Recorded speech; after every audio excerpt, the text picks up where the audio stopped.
जिस किसी ने भी इस बीज को देखा उसे मरना पड़ता है, लेकिन मैंने इसे सीधे निगल लिया था और 18 साल तक अपने अंदर पाला, क्योंकि मरने से पहले मेरे पिता ने मुझसे कहा था कि जैसे ही ये बीज मेरे अंदर अंकुरित होगा, मेरी जिंदगी पूरी तरह बदल जाएगी। लेकिन बीज के अंकुरित होने से पहले मैं बोल नहीं सकता, क्योंकि जैसे ही मैं अपना मुंह खोलूंगा, इस बीज की ओरा बाहर आ जाएगी, जिससे स्वर्गीय बिजली का क्रोध आकर्षित होगा और मैं बिजली गिरने से मर भी सकता हूं। इसलिए पूरे 18 सालों तक मैंने एक भी शब्द नहीं बोला और लोगों को लगा कि मैं गूंगा हूं। कल इन 18 सालों का आखिरी दिन है, लेकिन आज कुछ ऐसा हो गया जिसकी मैंने उम्मीद नहीं की थी। उस समय जियान लुआई अपनी गर्दन पर बड़ा चाकू रखकर चिल्ला रही थी, मैं फैन चेन से शादी करने से पहले मरना पसंद करूंगी। ये सुनकर किसी ने कहा, लुआई, अगर तुम ये रिश्ता तोड़ोगी तो लोग कहेंगे कि तुम एहसान फरामोश हो। ये सुनते ही हियन लुआ गुस्से में जमीन पर पैर पटकते हुए बोली, मुझे परवाह नहीं, मैं फैन चेन से शादी नहीं करूंगी। पिता, मेरे लिए कोई रास्ता निकालिए। हियन जेंग बहुत परेशान था और उसकी नजर अनजाने में मेरी तरफ गई, जो कोने में बैठा था। मेरी शक्ल बहुत आकर्षक थी, लंबा और संतुलित शरीर, शांत और बुद्धिमान आंखें, और मेरे अंदर एक अलग ही शांत ऑरा थी। मैं दिखने में बहुत अच्छा था, लेकिन अफसोस, मैं गूंगा माना जाता था और कई बार जांच के बाद यह भी साबित हो चुका था कि मेरे पास कोई स्पिरिचुअल रूट नहीं थी। दूसरी तरफ उसकी बेटी एक जीनियस थी, जिसके पास 6th ग्रेड स्पिरिचुअल रूट थी। उसे चान स्वान सेक्ट के एल्डर्स बहुत पसंद करते थे और जल्द ही उसे डायरेक्ट डिसाइपल बनाने वाले थे। उसका भविष्य बेहद उज्जवल था। हम दोनों बिल्कुल अलग दुनियाओं के लोग थे, एक आसमान में और दूसरा जमीन पर। तभी किसी ने कहा, पिता, अगर और कोई रास्ता नहीं है तो लुओई की जगह रुस्यू को शादी करने दीजिए। ये सुनते ही जियान परिवार के सभी लोग भीड़ के पीछे खड़ी जियान रुस्यू की तरफ देखने लगे। वह अपनी बड़ी बहन जैसी पतली और खूबसूरत लड़की थी। वह अपनी छोटी बहन जियान लुआई से भी ज्यादा सुंदर थी, लेकिन दुर्भाग्य से वह एक कॉन्कुबिन से पैदा हुई थी, इसलिए जियान परिवार में उसका दर्जा बहुत नीचे था। उसे एक गूंगे आदमी से शादी के लिए भेजना परिवार के कई लोगों को भी बुरा लग रहा था। जियान रीस्यू ने अपने लाल होंठ काटते हुए बेबस होकर कहा, पिता, मैं अभी भी आपकी सेवा करना चाहती हूँ, कृपया मेरी शादी मत कराइए। लेकिन हियान जेन्यांग ने उसकी विनती को नजरअंदाज कर दिया और गंभीर स्वर में कहा, रूसवे, हमारा जियन परिवार पिछले 100 सालों से गिरावट में है। बड़ी मुश्किल से तुम्हारी बहन जैसा जीनियस पैदा हुआ है। परिवार का भविष्य उसी पर टिका है। मान लो कि तुम्हारा पिता तुमसे भीख मांग रहा है, अपनी बहन की जगह फैन चेन से शादी कर लो। उसे अब भी हिचकिचाते देख हियन जेन्यांग ने दांत भींचे और घुटनों पर बैठते हुए कहा, क्या तुम्हें अपने पिता को घुटनों पर देखकर ही मानना पड़ेगा? जियान रीस्यू डर गई और जल्दी से उसे उठाते हुए बोली, पिता, ऐसा मत कीजिए, मैं शादी कर लूंगी, ठीक है? उसकी आंखें शिकायत और दर्द से भरी हुई थीं। यह सुनकर हियन जेन्यांग खड़ा हो गया और उसके दिल का बोझ हल्का हो गया।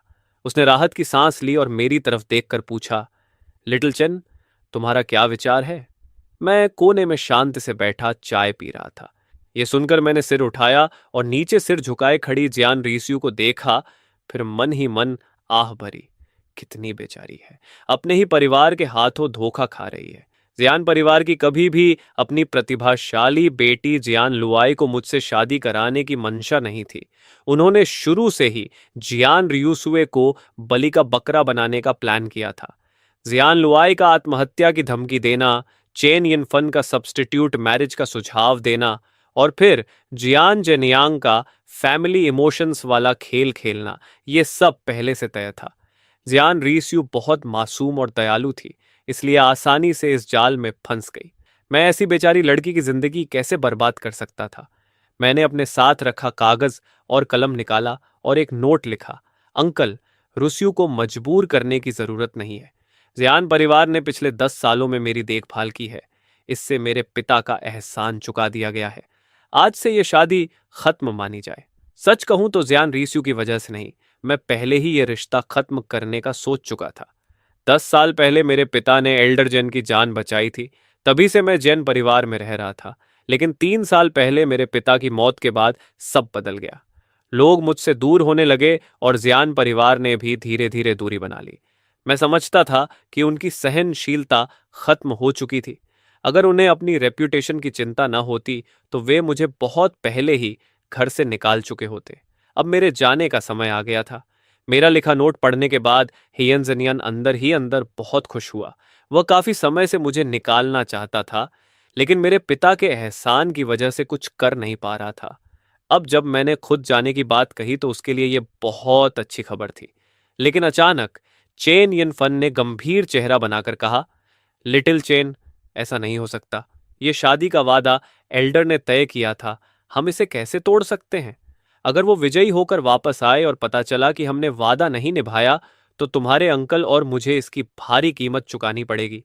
अगर तुम सच में हायन परिवार के एहसान मानते हो, तो इन 10 सालों की देखभाल का बदला चुकाने के लिए रुसियो से शादी कर लो, ताकि हम सब एक परिवार बन जाएं। जियान परिवार के कुछ चालाक लोग तुरंत उसकी असली मंशा समझ गए। वह जियान रीसियो की पूरी जिंदगी बर्बाद करके अपनी बेटी जियान लुआई के लिए खतरा खत्म करना चाहती थी। जियान रीसियो की ऑनरा बहुत खास थी। उसकी बेमिसाल खूबसूरती हर जगह मशहूर थी। कई बड़े परिवारों के युवा उससे शादी करना चाहते थे। अगर वह किसी अमीर परिवार में शादी कर लेती या किसी शक्तिशाली आदमी की कॉन्क्यूबाइन बन जाती, तो वह जेन लोई के लिए बड़ा खतरा बन सकती थी। लेकिन अगर उसकी शादी मुझ जैसे बेकार इंसान से कर दी जाए जिसकी कोई कीमत नहीं, तो वह खतरा हमेशा के लिए खत्म हो जाता। कितनी जहरीली सोच है। मैं सब कुछ साफ साफ समझ रहा था। जियान रीसियो चुपचाप रोना चाहती थी, लेकिन बेबस होकर मन ही मन आह भर रही थी। मैंने सोचा, अगर आज मैं उसकी मदद भी कर दूं, तो मेरे जाने के बाद भी वह चेनियन फन के जहरीले हाथों से नहीं बच पाएगी। तब उसका भविष्य शायद एक गूंगे आदमी से शादी करने से भी बदतर होगा। इन सालों में जियान रीसियो ही अकेली थी जिसने हमेशा मेरे साथ अच्छा व्यवहार किया। जिस साल मेरे पिता की मौत हुई थी, मैं दुख में इतना टूट गया था कि बुरी तरह बीमार पड़ गया। मैं 7 दिन और 7 रात तक बिस्तर पर पड़ा रहा, और जियान परिवार के बाकी लोगों ने मेरी तरफ देखा तक नहीं। जब मैं 7 दिन और 7 रात तक बिस्तर पर पड़ा था, तब सिर्फ जियान रीसियो ही थी जिसने बिना सोए मेरी देखभाल की, और उसी की वजह से मैं उस मुश्किल दौर से बाहर निकल पाया। सच कहूं तो मेरे अंदर इतनी हिम्मत नहीं थी कि इतनी अच्छी, मासूम और दयालु लड़की को जियान परिवार की इस आग जैसी जगह में अकेला छोड़ दूं। चेनियन फन के बार बार दबाव डालने पर मैंने बेबसी में कलम उठाई और उसके लिए सिर्फ एक शब्द लिखा, ठीक है। चेनियन फन के चेहरे पर तुरंत मुस्कान आ गई। उसने उत्साह से कहा, रुस्यू, फैन चेन को लेकर जाओ और उसके कपड़ों का नाप दिलवा दो। 1 महीने बाद तुम दोनों की शादी होगी। वह चाहती थी कि हमारी शादी जल्दी हो जाए, ताकि कोई परेशानी ना आए। जियान रीसियो ने अपने आंसू पोंछे और लाल आंखों के साथ मेरे सामने आकर बोली, मेरे साथ आओ, मुझे तुमसे कुछ कहना है। मैं उसके पीछे उसके कमरे में गया। कमरे को ड्रेसिंग रूम कहना भी ज्यादा होगा। वो बस मुर्गी खाने से थोड़ा बेहतर था। बहुत साधारण और छोटा। जियान रीसियो ने दराज खोली और कोने में छुपा हुआ एक छोटा सा पाउच निकाला, जो अलग अलग आकार के टूटे हुए चांदी के सिक्कों से भरा था। उसने धीरे से कहा, छोटे गूंगे, तुम्हें यह रिश्ता नहीं मानना चाहिए था। वो लोग सच में नहीं चाहते कि तुम मुझसे शादी करो। वो बस नहीं चाहते कि लोग उन्हें एहसान फरामोश कहें। जब मेरी बहन सेक्ट में शामिल हो जाएगी, तब वो तुम्हारे साथ बहुत बुरा व्यवहार करेंगे और फिर तुम्हें घर से निकाल देंगे। मैं हल्का सा मुस्कुराया। वह बेवकूफ नहीं थी। फिर उसने वो पैसों की थैली मेरी हथेली पर रखी और धीमी आवाज में बोली, ये पैसे लेकर जियान परिवार छोड़ दो, लग्जियन शहर भी छोड़ दो। मैं नहीं चाहती कि तुम्हारी जिंदगी मेरी तरह हो जाए। मैंने एक नोट लिखा। और तुम? उसके होंठों पर कड़वी मुस्कान आई। उसने कहा, यही मेरा घर है। चाहे वो मेरे साथ कितना भी बुरा व्यवहार करे, मैं जा नहीं सकती। तभी बाहर नौकरानियों की हंसी और बातें सुनाई दी। वे शादी का सामान लेने गोदाम जा रही थीं। वह घबराकर बोली, जल्दी जाओ, उदास मत रहो। बाहर जाकर अजनबियों पर भरोसा मत करना, उनका खाना मत खाना, उनका पानी मत पीना और बेवजह चिल्लाना मत। अगर लोगों को पता चल गया कि तुम गूंगे हो, तो वो तुम्हारा फायदा उठाएंगे। समझे, छोटे गूंगे? बोलते बोलते उसकी आवाज कांपने लगी और उसकी आंखों में आंसू भर आए। मैं एक कदम आगे बढ़ा और उसके सिर पर हाथ रखकर कहा, अब से तुम्हें मुझे पति कहना चाहिए। जान रीसियो ने अचानक सिर उठाया। उसकी बड़ी बड़ी आंखें हैरानी से फैल गईं। तुमने बात की? तुम गूंगे नहीं हो? मैंने हल्की हंसी के साथ कहा। मैंने कब कहा था कि मैं गूंगा हूं? उसका दिमाग पूरी तरह उलझ गया। तुम गूंगे होने का नाटक कर रहे थे? क्यों? मैंने हाथ पीछे बांधे और खिड़की के बाहर आसमान की तरफ देखा। उसी समय साफ आसमान में अचानक दो जोरदार गरज सुनाई दी। जियान परिवार के लोग डरकर बाहर भागे। जियान रीस्यू भी उस अचानक गड़गड़ाहट से चौंक गई और बोली, ये अचानक बिजली कैसे गरज सकती है? मेरी एक्सप्रेशन गंभीर थी, लेकिन मैं चुप रहा। उसे नहीं पता था कि अभी जब मैंने बात की थी तब बीच की ओरा बाहर निकली थी और उसी ने स्वर्गीय बिजली का क्रोध बुलाया था।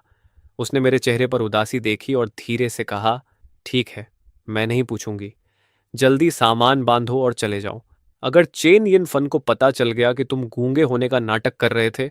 उसने अपनी पुरानी फटी हुई ड्रेस की तरफ देखा और बड़बड़ाई, मैं फिर से भूत जैसी लग रही हूं। मैं मुड़ा और धीरे से उसका हाथ पकड़ लिया। मैं नहीं जा रहा। मैं यहीं रहूंगा और तुमसे शादी करूंगा। अब से मैं तुम्हारी रक्षा करूंगा।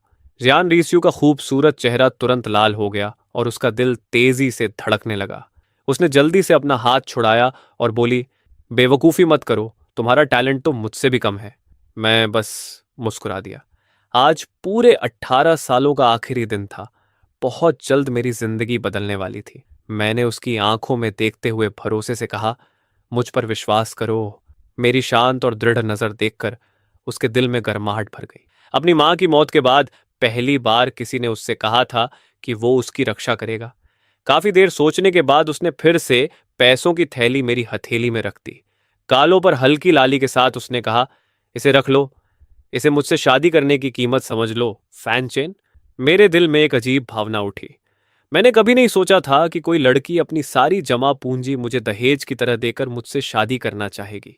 वह अपनी छोटी सी हथेली से मेरे कपड़े ठीक करते हुए धीरे से बोली, अंकल, फैन ने गरीबी में पूरी जिंदगी बिताई और तुम्हारे लिए कुछ बचा नहीं पाए। उम्मीद है ये पैसे तुम्हारे काम आएंगे, फैन चेन। अब मैं खुद को रोक नहीं पाया। मैंने उसकी कमर पकड़कर उसे अपनी तरफ खींच लिया। जियान रीस्यू शर्म से लाल हो गई, जैसे पतझड़ का पका हुआ फल। उसका दिमाग खाली हो गया और उसका शरीर पूरी तरह सख्त हो गया। वो बस मुझे उसे गले लगाने देती रही। काफी देर बाद उसे होश आया और वो घबराकर खुद को छुड़ाते हुए बोली, मैं कपड़ों का नाप दिलाने जा रही हूं। उसे भागते हुए देखकर मैंने पैसों की थैली मेज पर रखी और हल्की मुस्कान के साथ कहा, जेन रोसू, मैं तुमसे पूरे सम्मान और धूमधाम से शादी करूंगा। उसी समय चेन यिन फन के कमरे में लुसेन घुटनों के बल बैठा हुआ था और बेचैनी से बोला, आंटी, आप कजन रूसवे की शादी उस बेकार फैन चेन से कैसे कर सकती हैं? मैं भी 10 साल से ज्यान परिवार में रह रहा हूं। कृपया अपना फैसला वापस लीजिए और उसकी शादी मुझसे कराइए। लुसेन चेन यिन फन का भांजा था। वह बहुत होशियार था और उसके पास 3rd ग्रेड स्पिरिचुअल रूट थी। इसी वजह से चेन यिन फन उसे बचपन से जियान परिवार में लाई थी और उसे तैयार किया था। वह काफी टैलेंटेड निकला और सिर्फ 20 साल की उम्र में 5th ग्रेड कल्टीवेशन लेवल तक पहुंच गया था, जिससे चेन यिन फेन की परिवार में काफी इज्जत बढ़ी थी। लेकिन उसकी सबसे बड़ी परेशानी ये थी कि लूसन हमेशा चेन रूस्यू को अपनी पत्नी मानता था। चेन यिन फेन ने ठंडे स्वर में कहा, बाकी हर बात में मैं तुम्हें मान सकती हूं, लेकिन इस मामले में मैं तुम्हें बेवकूफ़ी नहीं करने दूंगी। लेकिन लूसेन के दर्द भरे चेहरे को देखकर उसका दिल थोड़ा पिघल गया। उसने गहरे मतलब के साथ कहा, मैं सिर्फ तुम्हें उनकी शादी रोकने से मना कर रही हूं। शादी के बाद क्या होगा ये मैंने नहीं कहा। अगर फैन चेन अचानक मर जाए तो फिर तुम जियान रीस्यू से शादी कर सकते हो। लुसेन का चेहरा तुरंत खुशी से चमक उठा। मैं समझ गया। धन्यवाद आंटी। मैं अभी जाकर फैन चेन की शादी की तैयारी में मदद करता हूं ताकि उनकी शादी जल्दी हो जाए। चेन यिन फन ने सिर हिलाया और कहा, ठीक है, लेकिन कल सुबह जल्दी उठना मत भूलना। मैं तुम्हें डिटेक्शन टावर लेकर जाऊंगी ताकि तुम्हारी स्पिरिचुअल रूट दोबारा जांची जा सके। लुसीन ने सम्मान से हाथ जोड़कर हामी भरी और चेहरे पर मुस्कान ली बाहर चला गया। लेकिन जैसे ही लुसेन चेन यिन फन के कमरे से बाहर निकला, उसके चेहरे की मुस्कान धीरे धीरे गायब हो गई और उसकी आंखों में क्रूरता झलकने लगी। उसने मन ही मन सोचा, इस बूढ़ी औरत के दिमाग में सच में अच्छे प्लान आते हैं। अगर कल दोबारा टेस्ट में मेरी स्पिरिचुअल रूट पहले से ऊंची निकली तो मैं पूरे जियान परिवार के सामने जियान रिजू को छीन लूंगा। अगली सुबह बहुत जल्दी जियान परिवार के पश्चिमी आंगन के एक साधारण कमरे में मैं बेचैनी से इधर उधर टहल रहा था और बीच बीच में खिड़की से आसमान की तरफ देख रहा था। मेरी आंखें पूरी रात जागने की वजह से लाल हो चुकी थीं। मैं बेहद बेचैन था। मैं इस दिन का 18 सालों से इंतजार कर रहा था।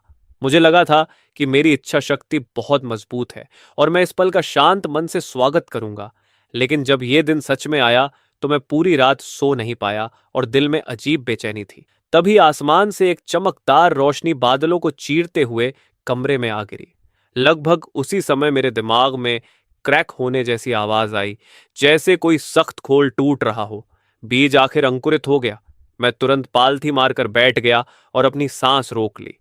अंधेरे में मैंने देखा कि मिट्टी से एक नन्हा सा हरा अंकुर बाहर निकला। उसके प्रकट होते ही ऐसा लगा जैसे किसी सर्वोच्च अस्तित्व को गुस्सा आ गया हो। एक के बाद एक भयानक बिजली उस पर गिरने लगी और उसे फिर से मिट्टी में दबाने लगी, लेकिन वह छोटा अंकुर धीरे धीरे खुलता गया। हरा अंकुर उन सारी बिजलियों को ऐसे निगल रहा था जैसे वे उसके लिए पोषण हो, और मेरी आंखों के सामने वह पढ़ते पढ़ते एक अंतहीन विशाल पेड़ बन गया। जब बिजली को समझ आ गया कि वह उसकी वृद्धि रोक नहीं सकती, तो वह धीरे धीरे शांत हो गई। उस प्राचीन टेसु डिवाइन ट्री से हरी रोशनी की किरणें निकलीं और मेरे शरीर में समाने लगीं। फिर मेरे डेंटियन में एक स्पिरिचुअल रूट बनने लगी। स्पिरिचुअल रूट, मेरे पास स्पिरिचुअल रूट है। मैंने 18 साल इस बदलाव का इंतजार किया था और आखिर वो दिन आ गया। थोड़ी देर बाद मैंने खुद को शांत किया और अपनी स्पिरिचुअल रूट को ध्यान से देखा, लेकिन उसे देखकर मैं हैरान रह गया। वो पूरी तरह ट्रांसपेरेंट थी। मेरी स्पिरिचुअल रूट का कोई रंग ही नहीं था। जियान लुआई की स्पिरिचुअल रूट आसमानी नीले रंग की थी, जो 6th ग्रेड रूट को दर्शाती थी। सुना था कि सबसे ऊंची फाइट स्पिरिचुअल रूट होती है जो 9 ग्रेड होती है, लेकिन ट्रांसपेरेंट स्पिरिचुअल रूट के बारे में मैंने कभी नहीं सुना था। लगता है मुझे इवैल्यूएशन टावर जाकर इसकी पुष्टि करनी होगी। मैंने अपना सिर छुआ और सोचा कि आखिर ये किस लेवल की रूट है। तभी मैंने देखा कि विशाल तैसु डिवाइन ट्री पर बहुत सारे बड़े ट्रांसपेरेंट फल लगे हुए थे। सबसे नीचे लटक रहे फल के अंदर एक कल्टीवेशन टेक्निक सील्ड थी। जब मैंने उस पर लिखे शब्द साफ देखे तो मैं दंग रह गया। High level mysterious technique, ascending dragon sutra. मैं पूरी तरह हिल गया। जियान परिवार जैसी पुरानी ताकत के पास सिर्फ mid level royal sword technique थी, लेकिन ये मिस्टीरियस हाई लेवल टेक्निक तो पूरी दुनिया में खून खराबा करवा सकती थी। मेरी सांसें तेज हो गईं। मैंने उस फल को लेने के लिए छलांग लगाई, लेकिन एक अदृश्य शक्ति ने मुझे जमीन पर दबा दिया। तभी मेरे दिमाग में जानकारी आई। सबसे निचली परत के फल को सिर्फ वही ले सकता है जो फाउंडेशन एस्टैब्लिशमेंट रेल्म तक पहुंच चुका हो। उसके तुरंत बाद मेरी आंखों के सामने का अंधेरा गायब हो गया और मैं वापस अपने साधारण कमरे में लौट आया। मैंने बिना समय बर्बाद किए जियान मैंजियन छोड़ा और इवैल्यूएशन टावर की तरफ निकल गया। सुबह बहुत जल्दी थी और वहां इवैल्यूएशन के लिए कई लड़के लड़कियां पहले से मौजूद थे। उस समय चेन यन फन लुसेन के साथ टावर के बाहर खड़ी थी और बोली, आज नर्वस मत होना। पिछली बार तुम घबरा गए थे, इसलिए तुम्हारा रिजल्ट नॉर्मल लेवल से नीचे आया था। तुम्हारे पास कम से कम हाई 3rd ग्रेड रूट होनी चाहिए थी, लेकिन नर्वस होने की वजह से सिर्फ मिड 3rd ग्रेड मिली। इसी एक लेवल की कमी की वजह से मैं तुम्हारे लिए जियान परिवार से ज्यादा रिसोर्सेज नहीं ले पाई। लुसेन ने गहरी सांस ली। जियान परिवार के रिसोर्सेज सीमित थे।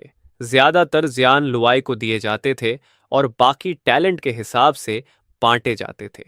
परिवार में कई लोगों के पास 3rd ग्रेड रूट्स थीं, इसलिए अगर उसका लेवल दूसरों से कम रहा तो उसे बहुत कम रिसोर्सेज मिलते।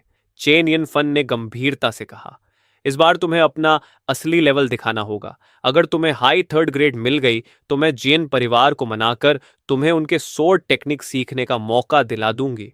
यह सुनकर लूसेन बेहद उत्साहित हो गया। जियान परिवार की स्वॉर्ड टेक्निक एक मिड येलो रैंक टेक्निक थी और लियोन सिटी में काफी ताकतवर मानी जाती थी। सिर्फ जियान परिवार के कोर मेंबर्स ही इसे सीख सकते थे। 10 साल तक सबको खुश करने के बाद आखिर अब उसे जियान परिवार की सबसे कीमती चीज छूने का मौका मिल रहा था। अपनी खुशी में उसने अचानक मुझे देखा और चौंक गया। वह जानता था कि मैं भी उसकी तरह अपनी असली ताकत छिपा रहा था, लेकिन मैं अभी भी गूंगे होने का नाटक कर रहा था ताकि किसी को शक न हो। उसने तिरस्कार भरी नजरों से सिर हिलाया और बोला, तुम पहले भी कई बार इवैल्यूएशन करवा चुके हो, लेकिन हर बार रिजल्ट यही आया कि तुम्हारे पास कोई स्पिरिचुअल रूट नहीं है। उसने मेरे कंधे पर थपथपाते हुए कहा, स्पिरिचुअल रूट जैसी चीजें जन्म से होती हैं, या तो होती हैं या नहीं होती। पूरी जिंदगी एक आम इंसान बनकर जीने में क्या बुराई है? ऐसी चीजों के पीछे क्यों भाग रहे हो जो तुम्हें मिल ही नहीं सकती? तभी टावर का दरवाजा खुला। अंदर का टावर मास्टर एक झुका हुआ बूढ़ा आदमी था। उसने कहा, पुराने नियम वही हैं। जिसकी इवैल्यूएशन एक्स्ट्रॉर्डनरी होगी उसे टेक्निक रिवॉर्ड्स मिलेंगी। लेकिन किसी ने ज्यादा रिएक्शन नहीं दिया, क्योंकि पिछले कई दशकों में सिर्फ जेन लोय ही ऐसी थी जिसे रिवॉर्ड मिला था। लूसेन आत्मविश्वास से भरा हुआ था। उसने मुझे तिरछी नजर से देखा और मजाक उड़ाते हुए मुस्कुराया, थोड़ी देर बाद मेरे असली स्पिरिचुअल रूट लेवल को देखकर कहीं डर मत जाना। उसे पूरा भरोसा था कि इस बार उसकी high third grade spiritual root निकलेगी और उसके बाद जियान परिवार में उसकी पोजीशन और भी ऊंची हो जाएगी। उस वक्त जियान रीस्यू को मुझसे छीनना और भी आसान हो जाता। मैंने बस सिर हिलाया और एक नोट लिख दिया। तभी टावर मास्टर के आदेश के साथ सभी लोग एक साथ टावर के अंदर टेस्टिंग रूम में दाखिल हुए। ये चौथी बार थी जब मैं यहां आया था। पत्थर का दरवाजा बंद होने के बाद मैं घबराहट में सीक्रेट रूम के बीचों बीच रखी चीज को देखने लगा। वहां हवा में एक क्रिस्टल रूलर तैर रही थी, जिस पर 9 अलग अलग रंगों के निशान बने थे, जो लेवल 1 से लेकर लेवल 9 तक को दर्शाते थे। जब कोई अपनी हथेली उस पर रखता तो स्पिरिचुअल रूट की क्षमता के हिसाब से रूलर एक्टिवेट होती और संबंधित रंग दिखाकर रूट का लेवल बताती। इसकी टेस्टिंग बेहद एक्यूरेट थी, इसमें कभी गलती नहीं होती थी। मैंने गहरी सांस ली, आगे बढ़ा और अपनी हथेली क्रिस्टल रूलर पर रख दी। अगले ही पल रूलर तेज रोशनी से चमक उठी। नीचे से एक एनर्जी वेव उठी और धीरे धीरे लाल निशान तक पहुंची, फिर बिना रुके नारंगी निशान पार कर गई। मेरा रुका हुआ दिल थोड़ा शांत हुआ। फिर वेव पीले निशान तक पहुंची और हैरान कर देने वाली स्पीड से हरे निशान से टकराई।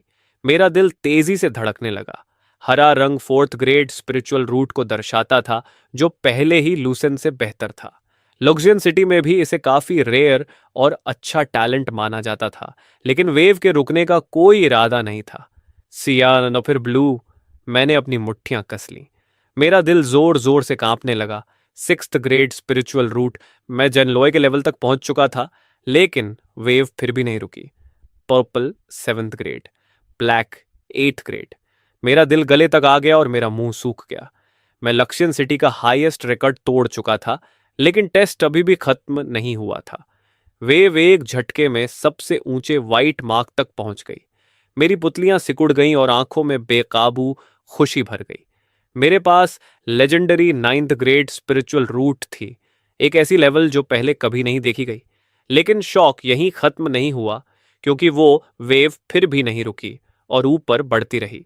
क्रिस्टल रूलर के ऊपर सिर्फ खाली जगह थी, वहां कोई निशान नहीं था, लेकिन वेव लगातार ऊपर चढ़ती रही और आखिर एक जोरदार धमाके के साथ रूलर से बाहर निकल गई और सीक्रेट रूम से बाहर उड़ गई। मैं पूरी तरह स्तब्ध रह गया। ये आखिर किस तरह की स्पिरिचुअल रूट है? लगभग उसी समय बगल वाले रूम में लूसेन अपनी क्रिस्टल रूलर को देख रहा था। उसकी वेव बहुत धीरे धीरे ऊपर बढ़ रही थी, जैसे दीवार पर रेंगता हुआ घोंघा। बड़ी मुश्किल से वो मिडिल थर्ड ग्रेड और हाई थर्ड ग्रेड के बीच आकर रुक गई और उसका चेहरा बेहद बदसूरत हो गया। वह गुस्से से चिल्लाया, ऊपर जा, ऊपर जा, जल्दी ऊपर जा, कमीनी चीज। उसने क्रिस्टल रूलर को फूंक मारते हुए गालियां दी। उसे पूरा यकीन था कि इस बार हाई थर्ड ग्रेड मिल जाएगी, लेकिन वो बस पाल बराबर अंतर से चूक गया।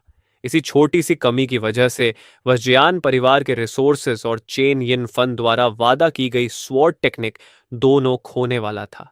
तभी मेरी क्रिस्टल रूलर से निकली वेव उसके सीक्रेट रूम के पास से गुजरी।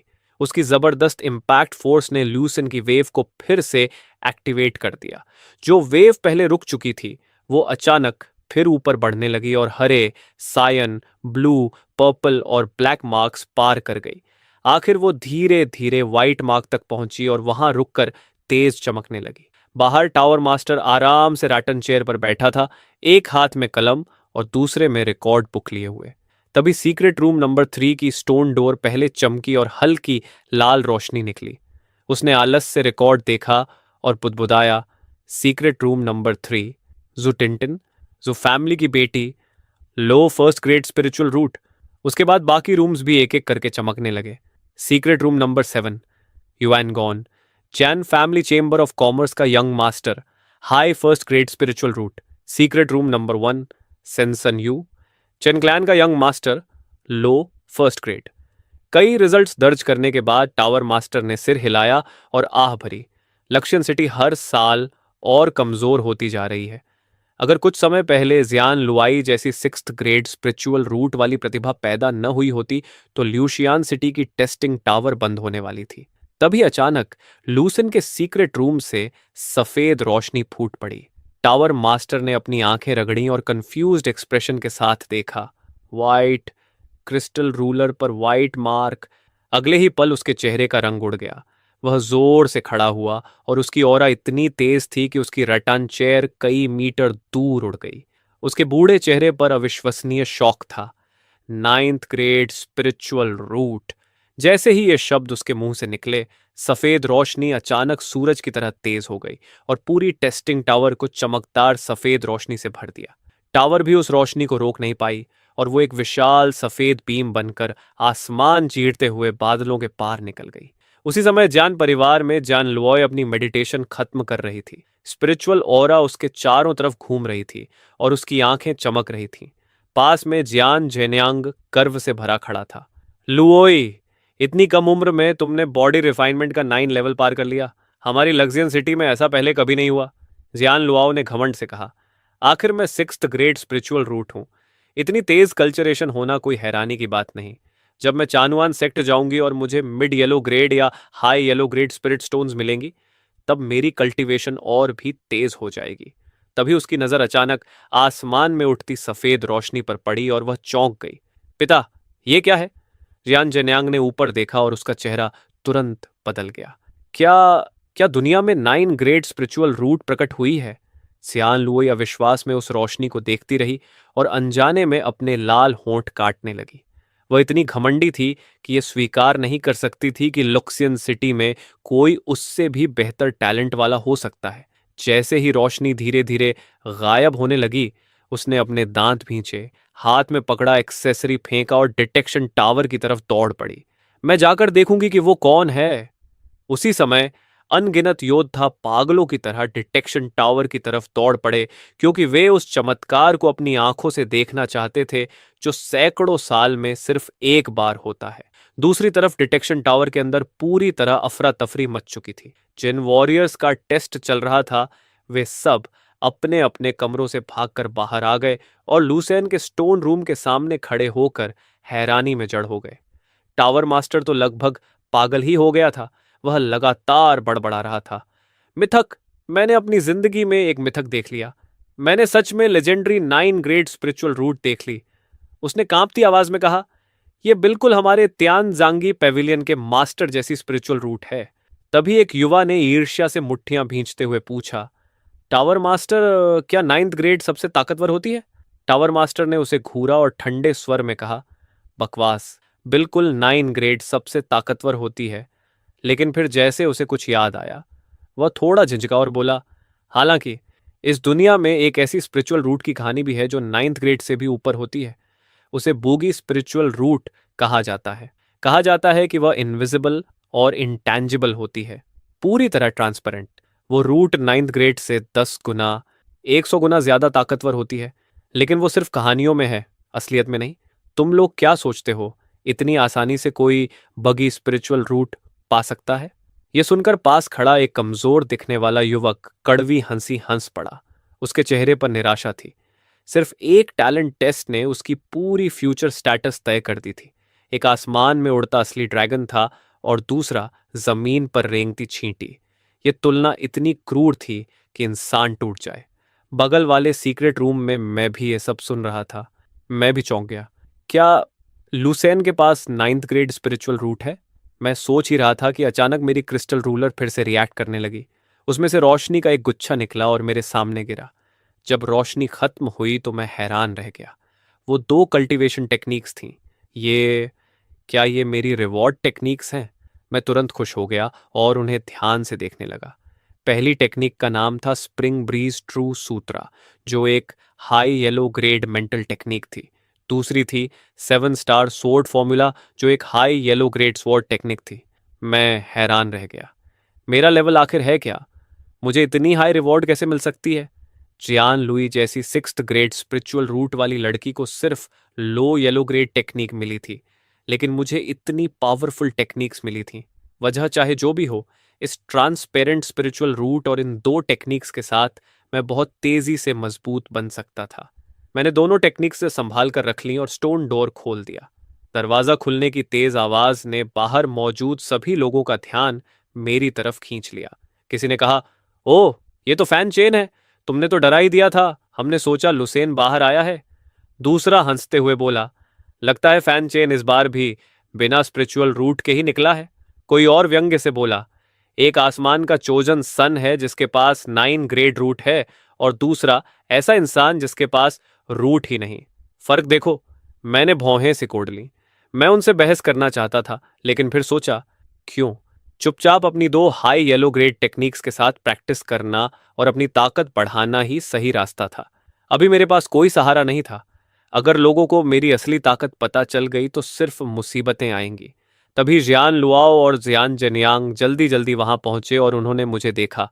जियान जनियांग ने पूछा, फैन चेन, तुम भी यहां हो? अंदर क्या हुआ? जियान लुओ ने अपने लाल होंठ काटते हुए बेचैनी से पूछा। मैंने एक कागज पर लिखा, लूसेन ने 9th grade spiritual root detect की है। ये पढ़ते ही जन लॉय का चेहरा सफेद पड़ गया और वह कई कदम पीछे हट गई। नहीं, ये नामुमकिन है। उसे यकीन ही नहीं हो रहा था कि सच में 9 ग्रेड टैलेंट पैदा हो गया, और वो भी लुसेन जैसा इंसान जो उनके ही घर में पला था। तभी टावर मास्टर ने जियान जनियांग को देखा और उसके चेहरे पर बेहद विनम्र मुस्कान आ गई। ब्रदर जान, बधाई हो। बहुत बहुत बधाई। जान जनियांग तो हैरान रह गया। टावर मास्टर आमतौर पर किसी को भाव नहीं देता था, सिर्फ सिटी लॉर्ड को देखकर हल्की मुस्कान देता था, लेकिन आज वह उसे ब्रदर जन कह रहा था। जान जनियांग को लगा जैसे वह बादलों पर चल रहा हो। तभी ल्यूसियन सिटी का सबसे ताकतवर वॉरियर और सिटी लॉर्ड यीफेन भी तेजी से पहुंचा। उसने मुस्कुराते हुए कहा, पेट्रियार्क जियान, बधाई हो। आपकी फैमिली ने एक असली ड्रैगन पैदा किया है। जियान जेनियंग को तो लगने लगा कि वह सपना देख रहा है। पिछली बार जब वह महंगे गिफ्ट्स लेकर यीफेन से मिलने गया था तो उसे दरवाजे से ही भगा दिया गया था, लेकिन आज वही लोग खुद उससे दोस्ती करने आ रहे थे। एक ही रात में गिरती हुई जियान फैमिली अचानक लुसियन सिटी की सबसे चाही जाने वाली फैमिली बन गई थी। जियान जेनियांग काफी देर तक स्तब्ध खड़ा रहा। फिर उसे समझ आया कि यह सब लुसेन की वजह से हुआ है। तभी चेन यिनफेन गर्व से भरे चेहरे के साथ आई और बोली, पति, याद है जब मैंने सबके विरोध के बावजूद लूसेन को जियन फैमिली में लाकर उसे ट्रेन करने की बात की थी? जियान जेनियांग शर्मिंदा हो गया। उसने शुरुआत में इसका कड़ा विरोध किया था क्योंकि फैमिली रिसोर्सेज सीमित थे, लेकिन चेन यिनफेन के दबाव में मान गया था। उसने कभी नहीं सोचा था कि लूसेन इतना बड़ा टैलेंट निकलेगा। उसने भावुक होकर कहा, मैं अंधा था। मेरी पत्नी, तुम हमारी जियान फैमिली की लकी स्टार हो। तुम्हारी वजह से हमारी family future supreme power house से जुड़ गई। उसने चेन यिनफन को गले लगा लिया। चेन यिनफन खुशी से चमक रही थी। उसने कहा, क्या तुम्हें याद है किन्सान सिटी का वो 8th ग्रेड जीनियस? उसे सीधे ट्यांगी पवेलियन में लिया गया था और बाद में वो वहां का वाइस पेविलियन मास्टर बना। हमारा लूसेन तो 9th ग्रेड जीनियस है। ट्यांगी पवेलियन खुद उसे लेने आएगा। अब जन फैमिली उसके साथ आसमान छुएगी। थोड़ी देर बाद आखिर लूसेन ने स्टोन डोर खोला और घमंड भरे कॉन्फिडेंस के साथ बाहर आया।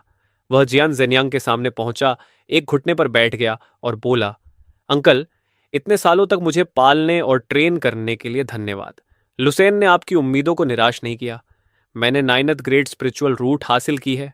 यह सुनकर वहां मौजूद हर इंसान जियान जेनियांग को जलन और ईर्ष्या से देखने लगा। इतनी किस्मत आखिर किसे मिलती है कि उसके घर में ऐसा मॉन्स्ट्रस टैलेंट पैदा हो जाए? जियान जनियांग इतनी बड़ी खुशी के बाद जरा भी घमंडी होने की हिम्मत नहीं कर पाया। उसने जल्दी से लूसेन को उठाया और कहा, ऐसा मत करो लूसेन, तुम 9th रैंक जीनियस हो। तुम्हारा अंकल कैसे सह सकता है कि तुम उसके सामने घुटनों पर बैठो? जल्दी उठो। लूसेन ने अपनी जिंदगी में पहली बार खुद को इतना पावरफुल महसूस किया। पहले वह हमेशा जियन जिनयंग के सामने सावधान रहता था, छोटी सी गलती पर भी डांट पड़ती थी, लेकिन अब वही इंसान उसे भगवान जैसा सम्मान दे रहा था। इस एहसास ने उसके अंदर ऐसा घमंड भर दिया जैसे वह नौ आसमानों के ऊपर खड़ा होकर पूरी दुनिया को देख रहा हो। तभी उसकी नजर मुझ पर पड़ी। मैं चुपचाप हाथ आस्तीन में डाले खड़ा था और मेरे चेहरे पर जरा भी हैरानी नहीं थी। यही बात उसे सबसे ज्यादा चुभ गई। उसे समझ नहीं आया कि एक गूंगा बेकार इंसान उसके सामने झुक क्यों नहीं रहा। उसने ऊंची आवाज में कहा, फैन चेन, क्या तुम्हें यकीन नहीं हो रहा? मैंने बिना एक्सप्रेशन बदले एक कागज पर लिखा, तुम इसके लायक नहीं हो। यह देखकर लूसन के चेहरे पर तिरस्कार भरी मुस्कान आ गई। फिर उसने जियान जेन्यांग की तरफ मुड़कर कहा, अंकल जियान, मेरी एक रिक्वेस्ट है। जियान जेन्यांग तुरंत बोला, कहो, इतनी फॉर्मेलिटीज की जरूरत नहीं। लुसेन ने मुझे तिरछी नजर से देखा और होठों पर मुस्कान लाते हुए कहा, मैं और जियान रीस्यू बचपन के दोस्त हैं। मैं उसे किसी बेकार इंसान से शादी करते नहीं देख सकता। अंकल जीन, कृपया उसकी शादी मुझसे करा दीजिए। सिर्फ मैं ही उसे खुशी और अच्छा भविष्य दे सकता हूं। जियान जेन्यांग तुरंत असहज हो गया। वह पहले ही सबके सामने जियान रीस्यू की शादी मुझसे तय कर चुका था। अगर अब वो अपना वादा तोड़ता तो उसकी रेप्यूटेशन खराब होती। लेकिन दूसरी तरफ लुसीन अब जियान परिवार का भविष्य था। अगर उसे नाराज कर दिया तो वह परिवार का सबसे बड़ा पापी कहलाता। वह दुविधा में था कि तभी मैंने कलम उठाई और लिखा, अंकल जियान, जियान रीस्यू को खुशी कौन दे सकता है, ये बातों से नहीं, ताकत से तय होगी। मैं लूसेन से मुकाबला करने को तैयार हूं। यह पढ़कर जान जेन्यांग ने राहत की सांस ली। अगर मैं हार जाता तो मैं खुद हट जाता और उसे वादा तोड़ने की बदनामी नहीं झेलनी पड़ती। वहीं लूसेन भी जन रूस्यू से शादी कर सकता था। दोनों तरफ फायदा। लूसेन जोर जोर से हंस पड़ा। हा हा हा, एक ऐसा बेकार इंसान जिसके पास स्पिरिचुअल रूट भी नहीं है, वो मेरी 9th रैंक स्पिरिचुअल रूट को चैलेंज कर रहा है। कितना मजाकिया है। फिर उसने घमंड से कहा, ठीक है, क्योंकि हम दोनों जेन मैंशन में बड़े हुए हैं, मैं तुम्हें मौका देता हूं। जान जेन्यांग ने कहा, मैं तुम दोनों को 3 दिन देता हूं। जो एक लेवल ब्रेक थ्रू करेगा वही जेन रूस्यू से शादी करने का हकदार होगा। मैं जियान फैमिली हेड होने के नाते यही फैसला देता हूं। मैंने सिर हिलाया। लुसेन आत्मविश्वास से हंसते हुए बोला, सिर्फ एक लेवल? अंकल, आप मेरी 9 रैंक स्पिरिचुअल रूट को कम आंक रहे हैं। 3 दिन बाद देखना क्या होता है। तभी भीड़ को चीरते हुए एक शानदार कपड़े पहने बूढ़ा आदमी आगे आया और सम्मान से हाथ जोड़कर बोला, यंग मास्टर लू, मैं इंचनन हूं। यह सुनकर सभी लोग चौंक गए। इंचैन इमोर्टल ल्यू सिटी की सबसे बड़ी एल्केमी फैमिली का हेड था। उसकी फैमिली की एंसेस्ट्रल रिफाइनमेंट पिल रेसिपी ने आसपास के सभी शहरों की रिफाइनिंग पिल्स मार्केट पर मोनोपोली कर रखी थी। रिफाइनमेंट पिल्स कल्चरेशन बढ़ाने का सबसे बड़ा सहारा थी, इसलिए उसके आते ही सभी का ध्यान उसी पर गया। लूसेन ने उसे पहचान कर पूछा, पेट्रियाकिन, क्या बात है? इंचनन हंसते हुए एक ब्रोकेड बॉक्स खोला। अंदर 10 छोटी जेड बॉटल्स रखी थीं, जिनसे स्पिरिचुअल ऑरा निकल रही थी। वे बेहद कीमती रिफाइनमेंट पिल्स थीं। उसने मुस्कुराकर कहा, यंग मास्टर लू को 9 रैंक स्पिरिचुअल रूट मिलने की बधाई। मेरे पास देने के लिए कुछ खास नहीं, इसलिए ये newly refined high grade refinement pills आपको गिफ्ट करता हूं। उम्मीद है कि आप 3 दिन में ब्यूटी भी जीतेंगे। भीड़ की आंखें लालच से चमक उठीं। उन बॉटल्स में से हर एक की कीमत बहुत बड़ी थी। मैंने अपनी आंखें हल्की से कोट लीं। साफ था कि इन फैमिली खुलकर लुसेन का सपोर्ट कर रही थी। शायद उसने मेरी नजर महसूस कर ली। वह रुका नहीं बल्कि और तिरस्कार से बोला, और आज से मेरी फैमिली की सभी दुकानों को आदेश है कि फैनचन को रिफाइनमेंट लिक्विड या पिल्स नहीं बेची जाएंगी। मेरी आंखें पूरी तरह ठंडी हो गईं। मैंने लिखा, इंचानन, उम्मीद है तुम्हें अपने फैसले पर पछतावा नहीं होगा। वह जोर से हंस पड़ा। पछतावा? तुम्हें छोड़कर यंग मास्टर लू का साथ देना मेरे जीवन का सबसे सही फैसला है। यह सुनते ही पूरी भीड़ हंस पड़ी। मैंने बस उसे गहराई से देखा और चुपचाप वहां से चला गया। तमाशा खत्म होते ही बाकी लोग भी धीरे धीरे चले गए। जियान मैंजियन लौटते ही मैंने खुद को कमरे में बंद कर लिया और तुरंत स्प्रिंग ब्रीज ट्रू सूत्र खोलकर ध्यान से पढ़ना शुरू किया। शायद सुप्रीम वॉइड एंशियंट ट्री ने मेरे शरीर को बदल दिया था, क्योंकि इतनी गहरी हाई येलो ग्रेड टेक्निक मुझे बहुत आसानी से समझ आने लगी। जल्दी ही चारों दिशाओं से इनविजिबल ऑनरा मेरे टेंटियन में आने लगी और प्योर स्पिरिचुअल पावर में बदलने लगी। मैं बिना रुके पूरी रात कल्टीवेशन करता रहा, दुनिया की हर चीज भूल गया। अगली सुबह जब पहली सूरज की किरण कमरे में आई, तब मैंने धीरे से आंखें खोली। मेरे चेहरे पर खुशी की झलक थी। सिर्फ एक रात की कल्टीवेशन में मैं सफलतापूर्वक बॉडी रिफाइनमेंट के सेकंड लेयर तक पहुंच गया था। लेकिन ये अभी खुद को और जेन रूस्यू को बचाने के लिए काफी नहीं था। मुझे और ताकत चाहिए थी। जब मैंने दोबारा कल्टीवेशन करने की कोशिश की तो पता चला कि ऑरा अब्सॉर्ब करने की स्पीड बहुत धीमी हो गई थी। बॉडी रिफाइनमेंट रेलम में जितना ऊपर जाते हो, कल्टीवेशन उतनी धीमी होती जाती है। इसके लिए रिफाइनमेंट लिक्विड की ज़रूरत होती है, लेकिन वो बहुत महंगा था और इन फैमिली अब मुझे बेचने वाली नहीं थी। ये सोचकर मैं हल्का सा परेशान हुआ। तभी मैंने अचानक अपने माथे पर हाथ मारा। मरने से पहले पिता ने मुझे एक बॉक्स के बारे में बताया था, जिसे उन्होंने 10 साल तक अपने साथ रखा था और अपनी कब्र के सामने दफन कर दिया था। उन्होंने कहा था कि सीड जर्मिनेट होने से पहले उसे मत खोलना। क्या उसमें मेरे लिए कल्टीवेशन रिसोर्सेज हो सकते हैं? तभी बगल वाले आंगन से जियन रियुसुए की रोने जैसी आवाज आई। आंट चेन, ये इस महीने मेरे एंसेस्टर्स द्वारा दिए गए रिसोर्सेज हैं, कृपया इन्हें मुझसे मत छीनिए। मैंने बाहर झांका और देखा कि चेन यिनफन अपनी दो पर्सनल मेट्स के साथ जियान रीस्यू को दीवार के पास दबाए खड़ी थी। दोनों मेट्स ने उसके हाथ पकड़ रखे थे, जबकि चेन यिनफेन उसके कपड़ों से जबरदस्ती एक बॉटल रिफाइनमेंट लिक्विड निकाल रही थी। उसका चेहरा हल्का ठंडा हो गया और चेन यिनफेन ने तिरस्कार से कहा, ये मत सोचो कि मुझे नहीं पता तुम ये रिफाइनमेंट लिक्विड उस बेकार फैन चेन को देने वाली थी। इतना कहकर उसने रिफाइनमेंट लिक्विड की बोतल जोर से जमीन पर पटक दी। कीमती रिफाइनमेंट लिक्विड पूरे जमीन पर फैल गया और मिट्टी में मिल गया। जियान रीस्यू घबराकर दोनों मेड़ों की पकड़ से छूटने के लिए संघर्ष करने लगी। जैसे ही वो छूटी, तुरंत जमीन पर घुटनों के बल बैठ गई और उस मिट्टी को अपने हाथों से समेटने लगी जो स्पिरिचुअल लिक्विड में भीग चुकी थी।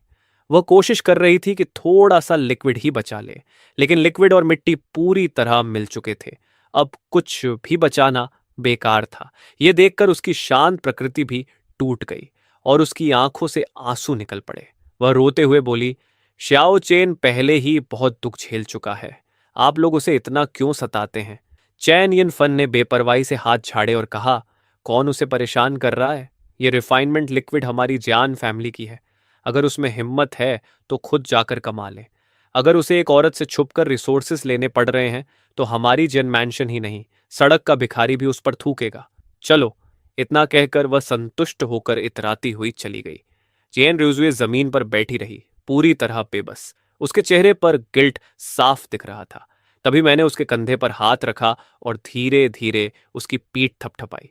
उसने पीछे मुड़कर मुझे देखा और भी ज्यादा रोते हुए बोली, माफ करना श्याओ चेन, मैं सच में बहुत बेकार हूं।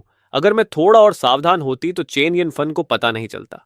मैंने उसकी पतली पीठ पर हल्के से हाथ फेरा और कहा, पगली, मैं तुम्हारा शुक्रगुजार हूं। तुम्हें कैसे दोष दे सकता हूं? चिंता मत करो, रिफाइनमेंट लिक्विड का इंतजाम मैं खुद कर लूंगा। तुम जाकर आराम करो और मेरी खबर का इंतजार करना। इतना कहकर मैं जल्दी से जियान मैंशन छोड़कर बाहर फेंसान इलाके में पहुंच गया। अपने पिता की कब्र के सामने घुटनों के बल बैठते हुए मैंने कागजी पैसे और अगरबत्तियां जलाईं और धीरे से कहा, पिता, आपका बेटा, ये नालायक बेटा आपसे मिलने आया है। मेरे दिमाग में पिता के साथ बिताए साल घूमने लगे। वह बहुत कम बोलते थे और शराब पीना पसंद करते थे। नशे में होते तो आसमान को गालियां देते जैसे किसी अन्याय का गुस्सा निकाल रहे हों, और होश में होते तो चांद को देखकर चुपचाप रोते रहते। लेकिन चाहे वह नशे में हो या होश में, जब भी मुझे देखते थे उनकी आंखें हमेशा बेहद नरम होती थीं। मैंने हल्की मुस्कान के साथ कहा, पिता, मैं शादी करने वाला हूं, लेकिन जियान लुआई से नहीं बल्कि जियान रियुसुए से, वही लड़की जिसे आप पसंद करते थे। आपने कहा था कि वही मेरे लिए सबसे सही पत्नी होगी। उसका स्वभाव बहुत अच्छा है और वो बहुत समझदार है। ये कहते कहते मैं मुस्कुराया, लेकिन आंखों से आंसू बहने लगे। अगर आप जिंदा होते तो बहुत खुश होते। जब हमारी शादी होगी तो मैं उसे जरूर आपसे मिलाने लाऊंगा। फिर मैंने थोड़ा गिल्ट महसूस करते हुए कहा, लेकिन आपके बेटे को एक छोटी सी समस्या है। मुझे वो बॉक्स खोलना पड़ेगा जो आपने छोड़ा था। आपकी शांति भंग करने के लिए माफ कर दीजिए। मैंने कई बार झुककर माफी मांगी और फिर फावड़ा उठाकर कब्र के सामने की जमीन खोदने लगा। करीब 3 फीट नीचे जाकर मुझे आखिर एक काला बेरियल बॉक्स मिला, जो हैरानी की बात थी कि बिल्कुल भी सड़ा नहीं था। मैंने उसे उठाया और हैरानी से देखा। इतने साल जमीन में रहने के बावजूद उस पर समय का कोई असर नहीं था। मैंने उसका स्विच घुमाया और क्लिक की आवाज आई। वो बॉक्स जिसे मेरे पिता ने 15 साल तक संभाल कर रखा था लेकिन कभी नहीं खोला, आखिर आज खुल गया। जैसे ही बॉक्स खुला, मेरी आंखें चौड़ी हो गईं। अंदर 2 जेड बॉटल्स रखी थीं जिनमें एमरल्ड ग्रीन स्पिरिचुअल लिक्विड भरा हुआ था। ये मिड ग्रेड रिफाइनमेंट लिक्विड था। मैं बेहद खुश हो गया। ये 2 बॉटल्स मेरी सबसे बड़ी परेशानी हल कर सकती थीं। मैंने बॉटल्स उठाई और तभी देखा कि नीचे एक लेटर और एक बैम्बू स्क्रोल भी रखा हुआ था। मेरा दिल जोर से धड़कने लगा। मैंने कांपते हाथों से लेटर खोला और अंदर पिता की हैंडराइटिंग देखकर मेरी आंखें भर आईं। श्याओ चेन, ये 2 bottles mid grade refinement liquid तुम्हें तुम्हारा करंट बॉटल नेक पार करने में मदद करेंगी, लेकिन इससे भी ज्यादा जरूरी नीचे रखा बैम्बू स्क्रोल है। ये तुम्हारे पिता की बनाई ऑर्डिनरी ग्रेड सोल आर्ट है। मेरी अधूरी जिंदगी ने मुझे सिर्फ बेसिक्स समझने दिया और मैं मुश्किल से 2 स्टार सोल मास्टर बन पाया। उम्मीद है मेरा बेटा मुझसे आगे जाएगा और ऐसा महान सोल मास्टर बनेगा जो आसमान और धरती के बीच अडिग खड़ा रहे। तभी तुम्हारे पास खुद को बचाने की ताकत होगी। और आखिर में, ये बेरियल बॉक्स तुम्हारी माँ ने छोड़ा था। उसने कहा था कि जब तुम 5 स्टार सोल मास्टर बन जाओगे, तब तुम इस बॉक्स की हिडन लेयर खोल पाओगे। मैं उस हिडन लेयर को कभी नहीं खोल पाया। यही मेरी सबसे बड़ी अधूरी इच्छा रही। आगे बढ़ो मेरे बेटे। आंसुओं की बूंदें लेटर पर गिरने लगीं और मुझे ऐसा लगा जैसे पिता आखिरी बार मेरे सामने मुस्कुराकर विदा ले रहे हों। पिता, मैंने आंसू पोंछे और लेटर को बहुत संभाल कर रख लिया। मेरा दिल भावनाओं से भर चुका था। मुझे आज पता चला कि मेरे पिता कभी 2 स्टार सोल मास्टर थे। सोल मास्टर्स इस दुनिया की सबसे सम्मानित प्रोफेशन माने जाते थे। उनके पास आम लोगों से कहीं ज्यादा पावरफुल सोल पावर होती थी और वे अनगिनत रहस्यमयी स्पिरिचुअल टेक्निक्स इस्तेमाल कर सकते थे। इतना ही नहीं, वॉरियर्स के लिए जरूरी स्पिरिचुअल एलिक्सर्स भी वही बनाते थे। मॉर्टल मेडिसिन से अलग कल्चरेशन एलिक्सर्स अलग अलग स्पिरिचुअल हर्ब्स से बनाए जाते थे। ये हर्ब्स सालों तक पहाड़ों की गहराई में ऑनरा एब्जॉर्ब करते थे, लेकिन साथ ही उनमें इम्प्यूरिटीज भी जमा हो जाती थीं। उन इम्प्यूरिटीज को हटाने के लिए बेहद शक्तिशाली सोल पावर चाहिए होती थी। इसलिए सोल मास्टर्स सिर्फ रहस्यमयी एक्सपर्ट्स ही नहीं बल्कि सबसे कीमती एल्केमिस्ट्स भी थे। यही वजह थी कि लूशन सिटी की इन फैमिली सिर्फ इसलिए सबसे बड़ी एल्केमी फैमिली बन गई क्योंकि उनकी हर जनरेशन को एंसेस्ट्रल रेलिक हेवनली फर्नेस विरासत में मिलता था। एक ऐसा ट्रेजर जो थोड़ी देर के लिए किसी इंसान की सोल पावर बढ़ा सकता था और उसे लगभग सोल मास्टर अप्रेंटिस लेवल तक पहुंचा देता था। सिर्फ इसी रिलिक की वजह से उनका परिवार पूरी लुसियन सिटी पर राज करता था। अगर वे जोर से पैर पटक दें तो पूरी सिटी 3 बार कांप जाए। इससे अंदाजा लगाया जा सकता था कि असली सोल मास्टर कितना डरावना होता है। मैंने आखिर बैम्बू स्क्रोल खोला। उसके अंदर अजीब तरह के मुड़े तुड़े सिंबल्स लिखे थे। पहली नजर में तो वे चाइनीज कैरेक्टर्स भी नहीं लग रहे थे। जितना ज्यादा मैं उन अजीब अक्षरों को देखता गया, उतना ही मेरा सिर चकराने लगा। ऊपर लिखा था तैसू, अपर चैप्टर, लेखक स्योयाओ द जियन 8 स्टार सोल मास्टर। उसके नीचे लिखा था, जिन लोगों की सोल पावर मजबूत होगी वही इन अक्षरों को समझ पाएंगे, वरना उन्हें भयानक सिरदर्द होगा और गंभीर स्थिति में उनकी सोल भी नष्ट हो सकती है। सावधानी से अभ्यास करें। तब मुझे समझ आया कि ये अक्षर आंखों से नहीं, सोल से पढ़े जाते हैं और मैं इन्हें समझ पा रहा था। इसका मतलब मेरी सोल आम लोगों से कहीं ज्यादा मजबूत थी और मेरे पास सोल मास्टर बनने की योग्यता थी। ये सोचकर मैं बेहद खुश हो गया। मैं जल्दी जल्दी पढ़ता गया, लेकिन कुछ देर बाद मेरा सिर बुरी तरह दर्द करने लगा और मैं आगे नहीं पढ़ पाया, इसलिए मुझे रुकना पड़ा। मैं तुरंत पिता की कब्र के सामने पालथी मारकर बैठ गया और जो कुछ पढ़ा था उसे मन ही मन समझने लगा। जैसे मैंने पहले स्प्रिंग ब्रीज ट्रू सूत्र सीखी थी, उसी तरह इस टेक्निक को समझना भी मेरे लिए हैरानीजनक रूप से आसान था। थोड़ी ही देर में मैंने आंखें खोलीं और उनमें उत्साह था। लगता था कि मैंने सोल पावर इस्तेमाल करने के कुछ बेसिक मेथड्स सीख लिए थे। मैंने सामने रखी मिड ग्रेड रिफाइनमेंट लिक्विड की 2 बॉटल्स की तरफ देखा। एक बॉटल तुरंत पी ली और दूसरी जेब में रख ली। जैसे ही पावरफुल मेडिसिनल एनर्जी मेरे शरीर में घुसी, मेरे अंदर स्पिरिचुअल ऑरा उफान मारने लगी। मैंने तुरंत कल्टीवेशन शुरू कर दी और उस एनर्जी को लालच से अब्सॉर्ब करने लगा। कुछ ही देर बाद मेरे शरीर के अंदर गहरी कंपन हुई और मैंने आंखें खोल दी। मैं बॉडी टेम्परिंग की तीसरी लेयर तक पहुंच चुका था। मैं हैरान रह गया। मिड ग्रेड रिफाइनमेंट लिक्विड का इफेक्ट इतना जबरदस्त है, तो फिर हाई ग्रेड और सुप्रीम ग्रेड कितने डरावने होंगे। मैंने पिता की कब्र के सामने खोदा हुआ गड्ढा वापस भर दिया, उनकी कब्र को झुककर प्रणाम किया और फिर शहर लौट आया। लेकिन मैं सीधे ज़ियान फैमिली नहीं गया। मैं इमॉर्टल फ्लो सिटी की दूसरी सबसे बड़ी एल्केमी फैमिली वान फैमिली की दुकान ट्रेजर पवेलियन पहुंचा, जिसका बिजनेस अब गिर रहा था। वान फैमिली के पास इन फैमिली जैसा सोल पावर बढ़ाने वाला ट्रेजर नहीं था, इसलिए वे सिर्फ बहुत घटिया प्रोडक्ट्स बना पाते थे और उनका बिजनेस इन फैमिली से काफी कमजोर था। वहां पहुंचकर मैंने ढीला काला रोब पहना, मास्क लगाया और दुकान के अंदर गया। ट्रेजर पवेलियन का मैनेजर आलस से कुर्सी पर लेटा दुकान संभाल रहा था। उसने सुस्त आवाज में पूछा, सर, क्या खरीदना चाहते हैं? मैंने सिर हिलाया और भारी आवाज में कहा, मैं खरीदने नहीं आया। मैनेजर ने हैरानी से मुझे देखा। तो क्या आपके पास कोई हेवनली मटेरियल है बेचने के लिए? मैंने फिर सिर हिलाया। वो भी नहीं। मैनेजर चिढ़ गया और बोला, यह व्यापार की जगह है, ना खरीदना ना बेचना, तो फिर यहां क्यों आए हो? मैंने अपनी जेब से मिड ग्रेड रिफाइनमेंट लिक्विड निकाली और काउंटर पर रख दी। इसे सामान के बदले बदलना है। मैनेजर ने बॉटल देखी और उसका चेहरा अचानक बदल गया। उसकी आंखें शौक से फैल गईं। वह तुरंत कुर्सी से उछल पड़ा और चिल्लाया, ये मिड ग्रेड रिफाइनमेंट लिक्विड है। 10 साल हो गए मैंने फिर से मिड ग्रेड रिफाइनमेंट लिक्विड देखी है। वह इतना एक्साइटेड हो गया कि उसका मेरे प्रति व्यवहार तुरंत सम्मान से भर गया। जल्दी जल्दी इस सम्मानित मेहमान के लिए सबसे अच्छी चाय लाओ। मैं थोड़ा चौंक गया। क्या 10 साल पहले भी मेरे पिता ने ही ऐसा रिफाइनमेंट लिक्विड बेचा था? मैंने ठंडी आवाज में कहा, चाय की जरूरत नहीं, मैं कुछ मटेरियल्स लेना चाहता हूं। तुम्हारी दुकान कितना दे सकती है? मैंने काउंटर पर रखी कलम उठाई और रिफाइनमेंट लिक्विड बनाने के मटेरियल्स की लिस्ट लिख दी। लिस्ट देखते ही मैनेजर और ज्यादा एक्साइटेड हो गया।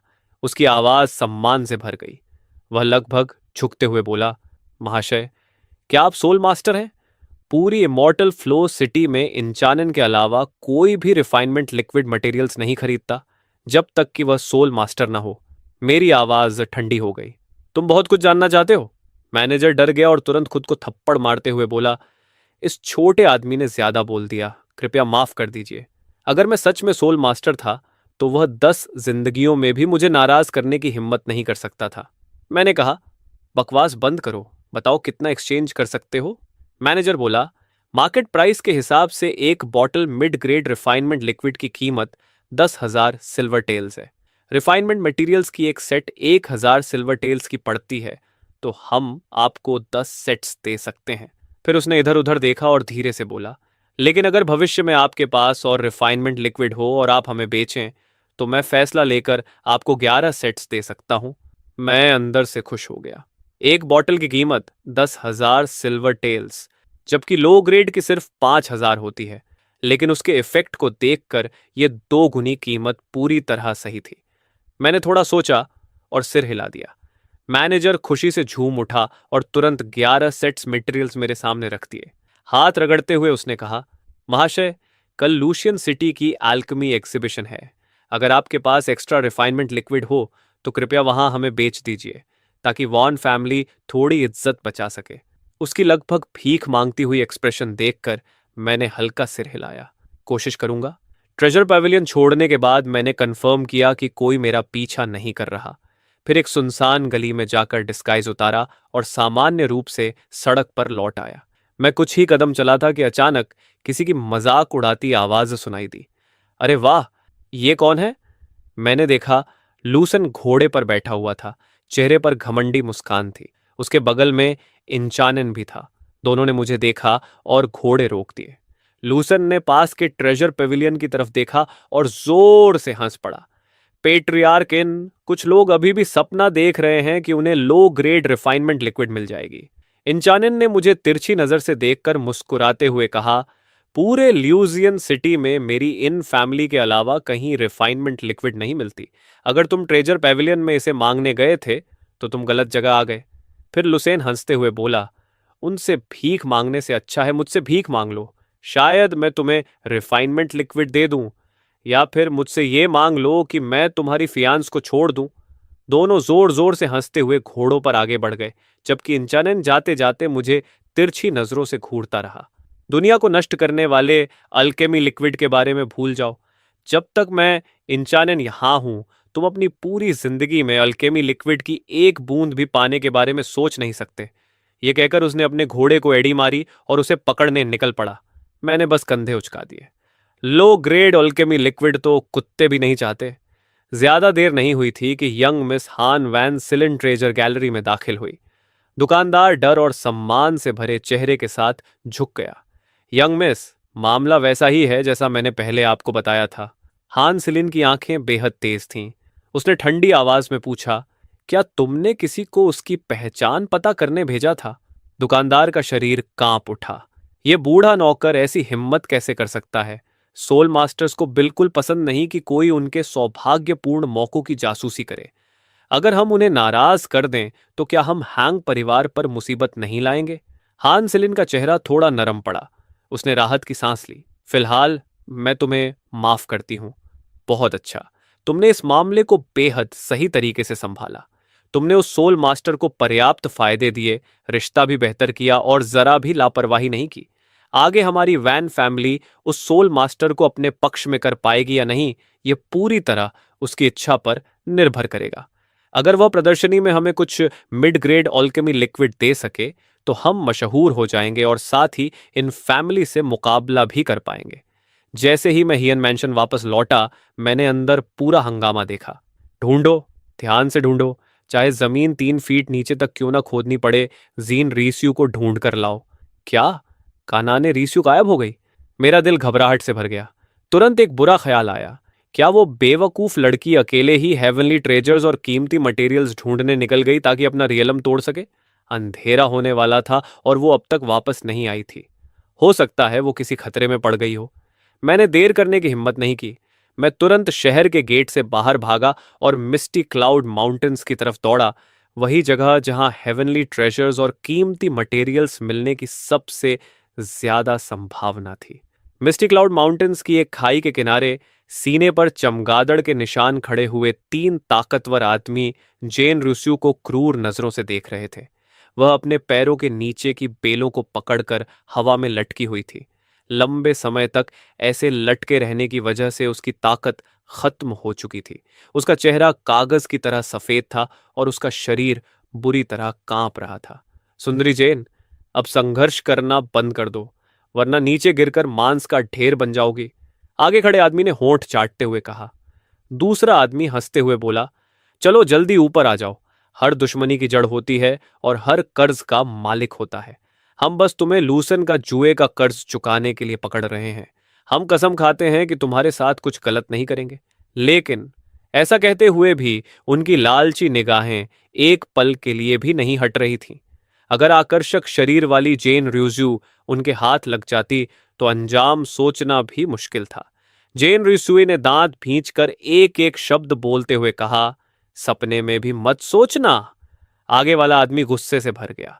उसकी आंखों में खतरनाक चमक आई। उसे ऊपर खींचो।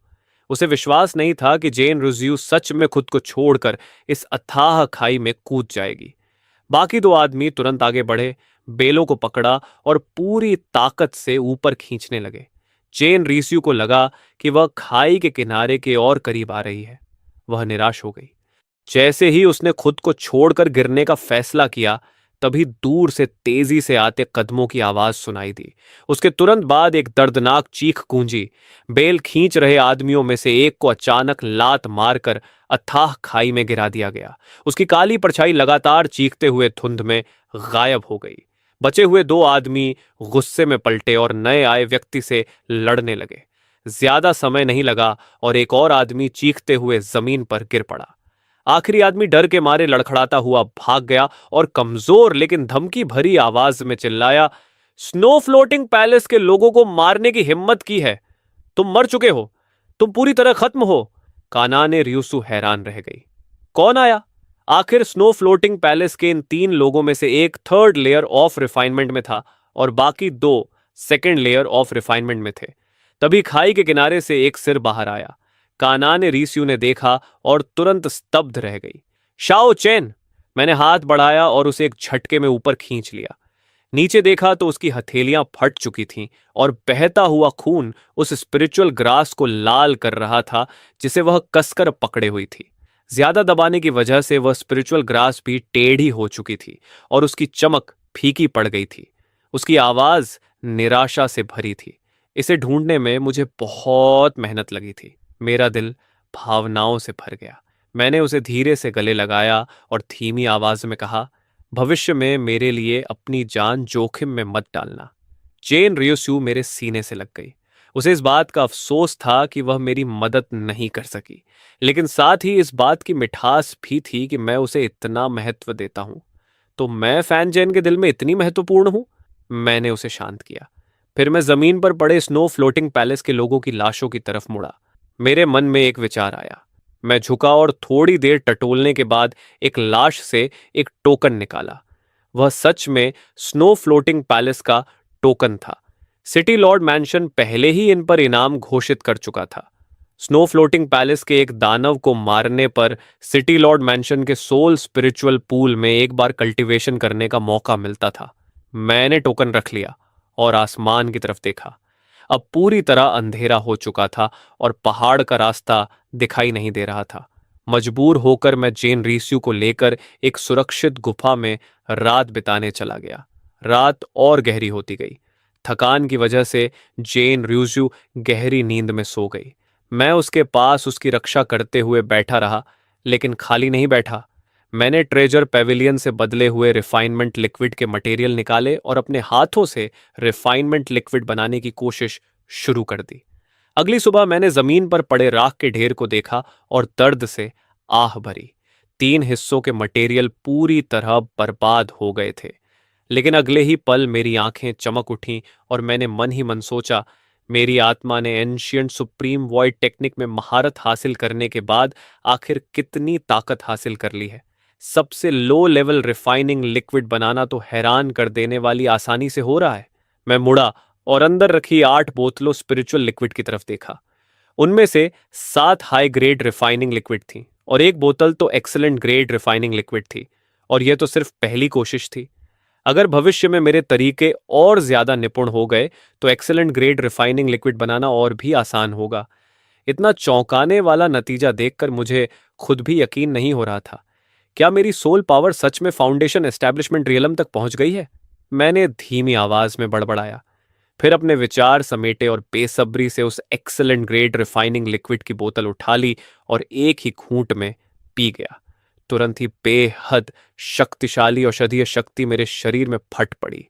उसे निकलने वाली aura low grade refining liquid से 10 गुना ज्यादा थी, जिससे मेरा शरीर थोड़ा फूल गया, जैसे कोई गोल गुब्बारा हो। मैंने लापरवाही करने की हिम्मत नहीं की और तुरंत पालथी मारकर बैठ गया। मैंने जल्दी से उस ऑरा को पचाने के लिए मानसिक सूत्र चलाया। 1 घंटे बाद मैंने धीरे धीरे आंखें खोली। मेरी आंखें हैरानी से भरी हुई थीं। दूसरी तरफ हायन मैंशन के अंदर का माहौल बिल्कुल अलग था। लूसेन पसीने से लथपथ था। उसका चेहरा बेहद खराब दिख रहा था और वह अपने सामने घूर रहा था जहां रिफाइनिंग लिक्विड की 10 खाली बोतलें पड़ी थीं। उसने भारी और गुस्से भरी आवाज में दहाड़ा, "ये क्या हो रहा है?" मैंने सब कुछ पी लिया, फिर भी मैं आगे क्यों नहीं बढ़ पाया। बगल में खड़ी चेन यिनफन भी उलझन में थी। ऐसा नहीं होना चाहिए था। 9 ग्रेड स्प्रिट रूट और लो ग्रेड रिफाइनिंग लिक्विड की 10 बोतलें, इतना तो कोई सुअर भी कॉन्टेम्पलेशन स्टेट पार कर जाता, लेकिन तुम्हारी कल्टीवेशन बिल्कुल नहीं बढ़ी। वह मजबूरी में उसे दिलासा देने लगी, लूसन, रिफाइंड जेड हमेशा तुरंत नहीं चमकता। शायद तुम बहुत जल्दी आगे बढ़ना चाह रहे थे और तुम्हारा मेंटल स्टेट बिगड़ गया। वैसे भी तुम हारे नहीं हो। उस बेकार फैंचन के पास तो सिर्फ 1 ब्राउ स्पिरिचुअल रूट है और 2 ब्राउ रिफाइनिंग लिक्विड है। उसके लिए आगे बढ़ना तो और भी नामुमकिन है। ज्यादा से ज्यादा इसे बराबरी मान लो। यह सुनकर लूसन की तनी हुई नसें थोड़ी ढीली पड़ी। उसके चेहरे पर तिरस्कार उभर आया। वो भी मेरी बराबरी करने लायक है।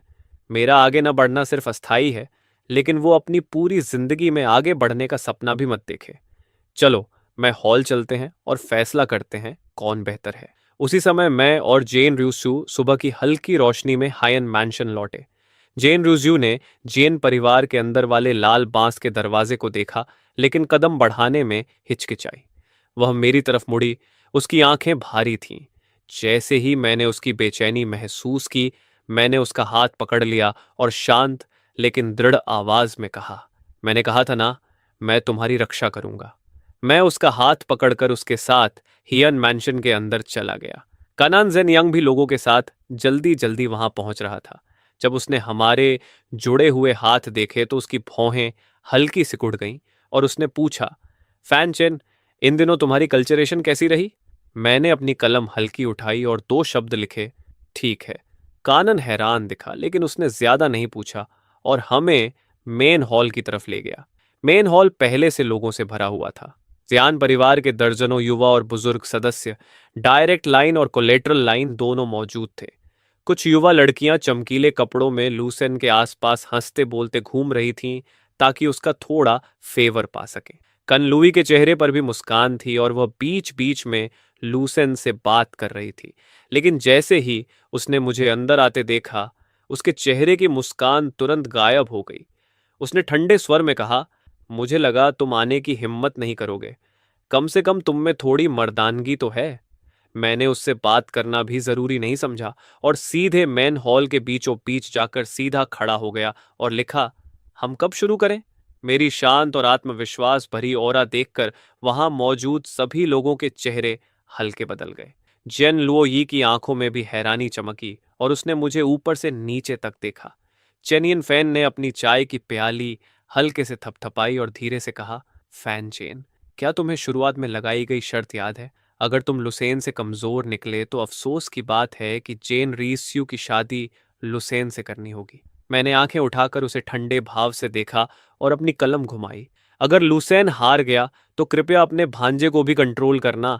उसे हंस का मांस खाने के सपने देखना बंद करने दो। चेन यिन फेन ने गुस्से में अपनी चाय की प्याली मेज पर दे मारी। उसकी फीनिक्स जैसी आंखों में गुस्सा उबल रहा था। अगर लूसन हार गया तो स्वाभाविक है कि उसमें दोबारा रूसियों से शादी की बात करने की हिम्मत नहीं होगी। लेकिन अगर तुम हारे तो तुरंत हियन मैंशन छोड़ दोगे। आज के बाद मेरी जैन फैमिली तुम्हारी फैन फैमिली की कोई एहसानमंद नहीं रहेगी। मैंने हल्के से हाथ हिलाया और कलम की नोक नीचे गिराई। ठीक है, तो फैसला कर लेते हैं कौन बेहतर है। चेन यिनफन के दिल में गुस्सा भरा हुआ था। शुरू करो। लुसेन पूरे आत्मविश्वास के साथ हॉल के बीचों बीच आया। उसके चेहरे पर तिरस्कार साफ लिखा था। मेरे 9 ग्रेड स्पिरिट रूट के सामने तुम्हारे जैसे घटिया फैन परिवार के इंसान को मुकाबले का मौका मिलना चाहिए, तो तुम्हारे पूर्वजों को भी गर्व होना चाहिए। वह बुरी तरह हंसा। उसने अपनी मुट्ठियां उठाईं और हवा में जोर से लहराईं। 5th लेयर ऑफ रिफाइनमेंट की पीक कल्टीवेशन ने हवा तक हिला दी। हियन लुओ ये भी हैरान रह गई। इसने एडवांस नहीं किया, ऐसा कैसे हो सकता है? 10 बोतल रिफाइनिंग लिक्विड के साथ तो मैं, जिसके पास 6th ग्रेड टैलेंट है, भी आगे बढ़ जाती। क्लैन के बाकी लोग भी एक दूसरे को देखने लगे। यह नतीजा सच में अप्रत्याशित था। 9 ग्रेड स्पिरिट रूट उतना ताकतवर नहीं लग रहा था जितना सबने सोचा था। कुछ पल के लिए माहौल अजीब हो गया। चेनियन फैन जल्दी से बात संभालते हुए बोली, कल्टीवेशन का रास्ता आसान नहीं होता। सिर्फ 3 दिनों में 5th लेयर ऑफ रिफाइनमेंट की पीक तक पहुंचना भी बड़ी बात है। ये पहले से ही बहुत शानदार है। हालांकि क्लैन के कई लोगों के दिल में अब भी शक था, लेकिन उन्होंने ज्यादा नहीं सोचा और सिर हिला दिया। हाँ, चाहे कुछ भी हो, ये बिना स्पिरिचुअल रूट वाले किसी बेकार इंसान से तो तुलना नहीं कर सकता। तभी किसी ने अचानक चीख कर कहा, फर्स्ट लेयर ऑफ रिफाइनमेंट, ये फर्स्ट लेयर ऑफ रिफाइनमेंट है। चेन रीस्यू ने अपना मुंह ढक लिया।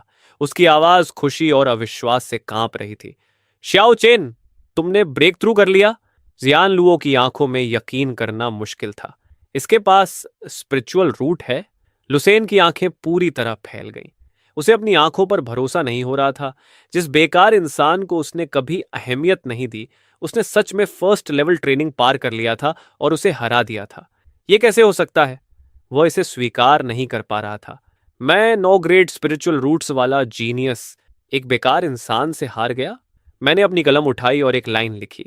अगर मेरे फैन परिवार के पूर्वजों को पता चले कि मैंने 9 ग्रेड स्पिरिचुअल रूट्स वाले किसी इंसान को हराया है तो उन्हें और भी ज्यादा गर्व होगा। कुछ देर पहले लुसेन की गई हंसी उड़ाना अब उसके चेहरे पर जोरदार थप्पड़ जैसा लग रहा था। वह गुस्से में मुट्ठियां भींचता रहा। चेनियन फन को भी लगा कि उसकी इज्जत चली गई। उसने ठंडी आवाज में कहा, सिर्फ फर्स्ट लेवल ट्रेनिंग पार किया है और देखो कैसी विजेता वाली शक्ल बना रहा है। क्या फर्स्ट लेवल ट्रेनिंग पार करना और सिक्स्थ लेवल ट्रेनिंग पार करना एक जैसा है? दूसरा, पहले से 5 गुना मुश्किल है। मैं बस मुस्कुराया, हाथ उठाया और फिर एक मुक्का हवा में मारा। हवा में हल्की विस्फोट जैसी आवाज गूंजी। जेन र्यूसु शौक में अपना मुंह खोल कर रह गई। Second level training? शाओचेन, तुमने सच में सेकंड लेवल ट्रेनिंग भी पार कर लिया, और वो भी सिर्फ 3 दिनों में? अब तो हियन लुओ भी अपनी सीट पर नहीं बैठ सकी। उसके खूबसूरत चेहरे पर गहरा शौक था। मैं भी 3 दिनों में सेकंड लेवल ट्रेनिंग पार नहीं कर सकती। लुसेन की आंखें गुस्से और जलन से भर गईं। फर्स्ट लेवल पार करना ही काफी शॉकिंग था, लेकिन सेकंड लेवल ट्रेनिंग पार करना तो सीधा कुचल देने जैसा था। चेन यिनफन भी हिल गई, लेकिन फिर भी जबरदस्ती बोली, सेकंड लेवल ट्रेनिंग तक पहुंचना इतना मुश्किल नहीं है, बस किसी तरह लुसेन की बराबरी कर पाया है। लेकिन जैसे ही उसने ये कहा, मैंने फिर से हवा में मुक्का मारा। इस बार तेज धमाके जैसी साफ आवाज गूंजी, जैसे सबके चेहरे पर जोरदार थप्पड़ पड़ा हो। हियन लुओई शौक से अपनी सीट से उछलकर खड़ी हो गई। उसे पता भी नहीं चला कि उसकी कुर्सी पीछे गिर गई। उसके चेहरे पर गहरा अविश्वास था। थर्ड लेवल ट्रेनिंग आज? ये नामुमकिन है। 3 दिनों में थर्ड लेवल ट्रेनिंग पार करना 9 ग्रेड स्पिरिचुअल रूट्स वालों के लिए भी संभव नहीं।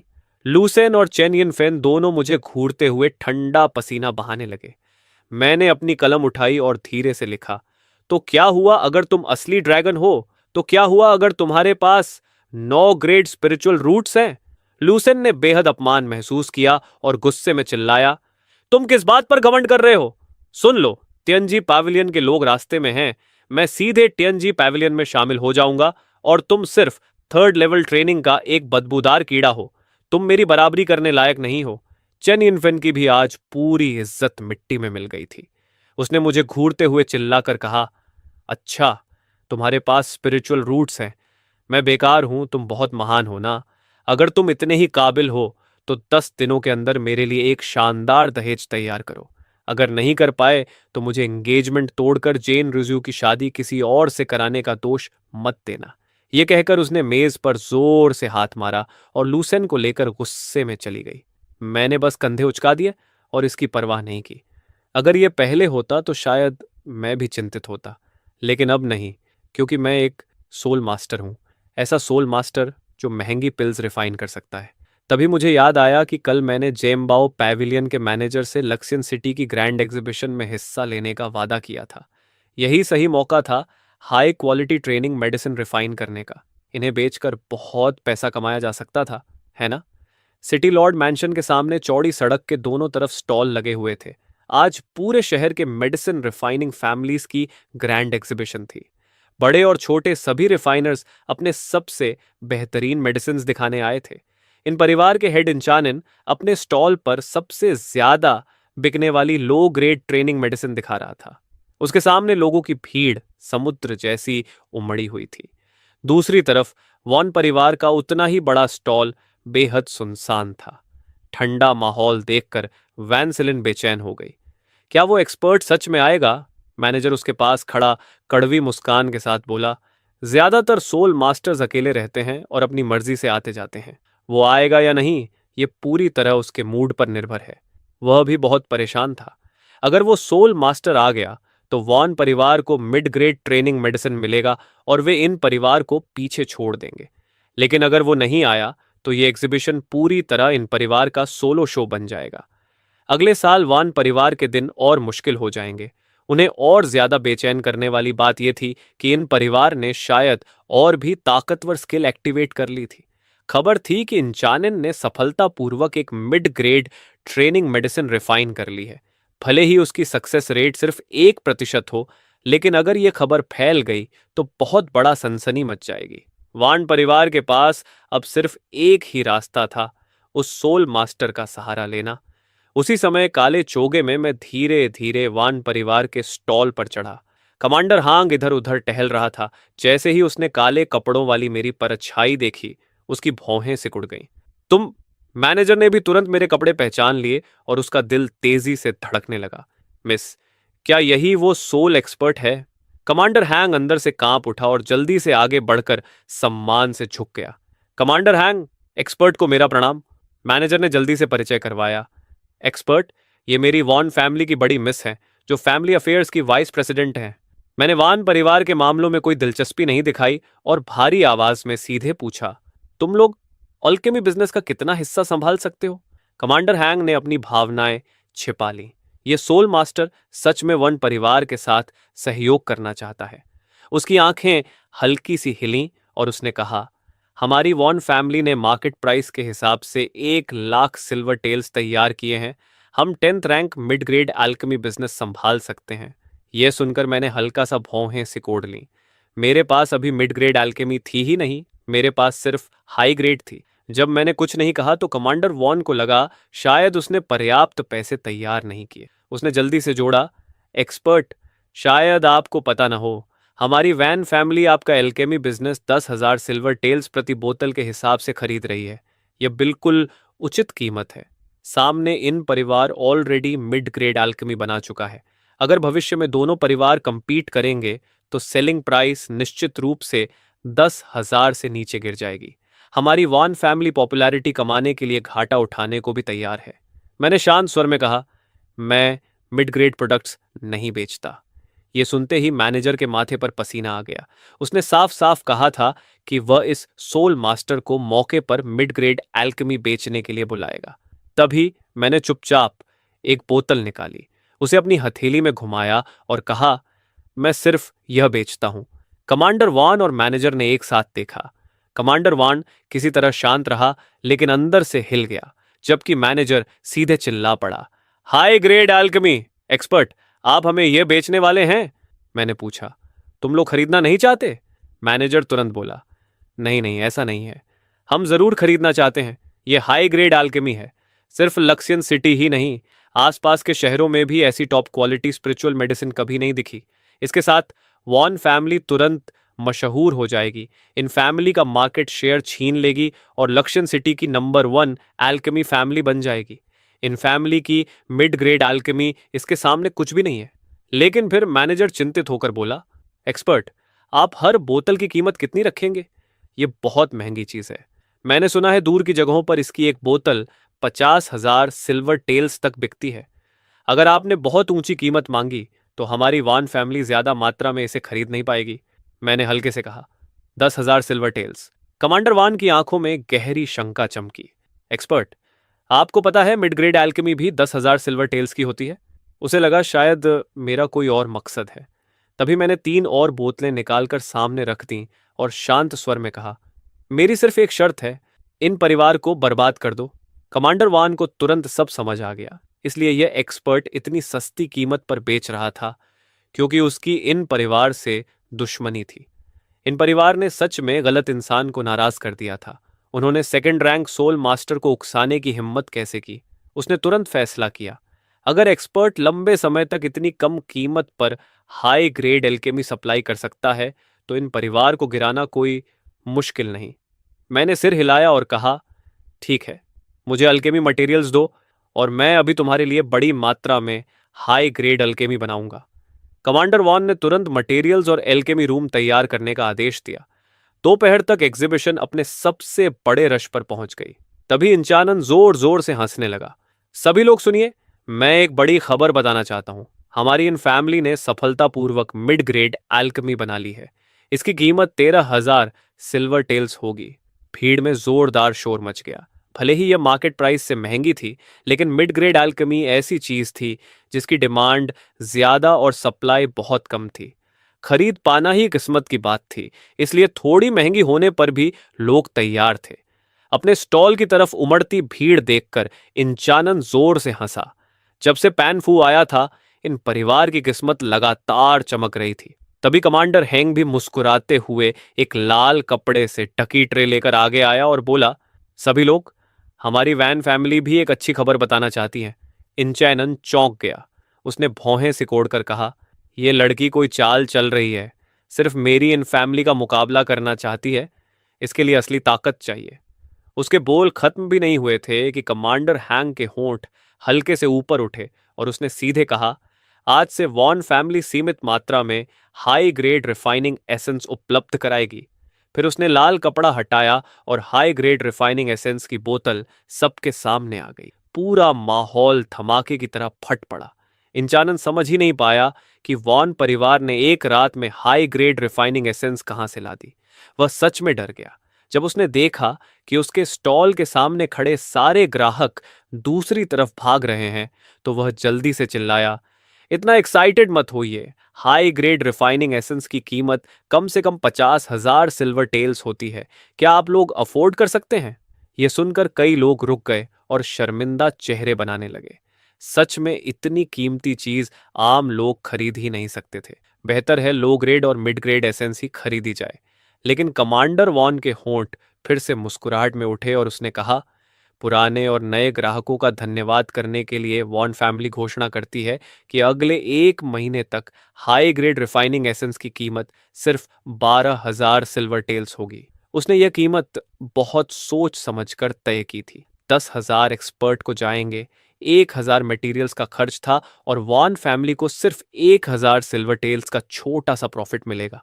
लेकिन इतना भी इन परिवार को हराने के लिए काफी था। जो भीड़ अभी रुकी थी वह फिर से फट पड़ी और पागलों की तरह वैन फैमिली के स्टॉल की तरफ दौड़ गई। ये अफरा तफरी शाम तक चलती रही। दूसरी तरफ इन चांगसेन अपने स्टॉल पर पड़े लो ग्रेड रिफाइनिंग एसेंस को खून भरी आंखों से घूरता रह गया। ये क्या हो रहा है? क्यों? आखिर क्यों? इनचैन समझ ही नहीं पा रहा था कि वैन परिवार के पास इतनी सस्ती हाई ग्रेड रिफाइनिंग एसेंस अचानक कहां से आ गई। ऐसा लग रहा था जैसे ये सब जानबूझकर इन परिवार को निशाना बनाने के लिए किया गया हो। उसने दांत पीसते हुए धीमी आवाज में कहा, कमांडर वान, चाहे तुम किसी के सहारे खड़े हो, अगर तुम हमारी इन फैमिली को गिराना चाहते हो तो अभी बहुत छोटे हो। मुझे भी उसके पीछे खड़े डाउ प्रोटेक्टर को बुलाना पड़ेगा ताकि वह हमारी इन फैमिली की मदद करे।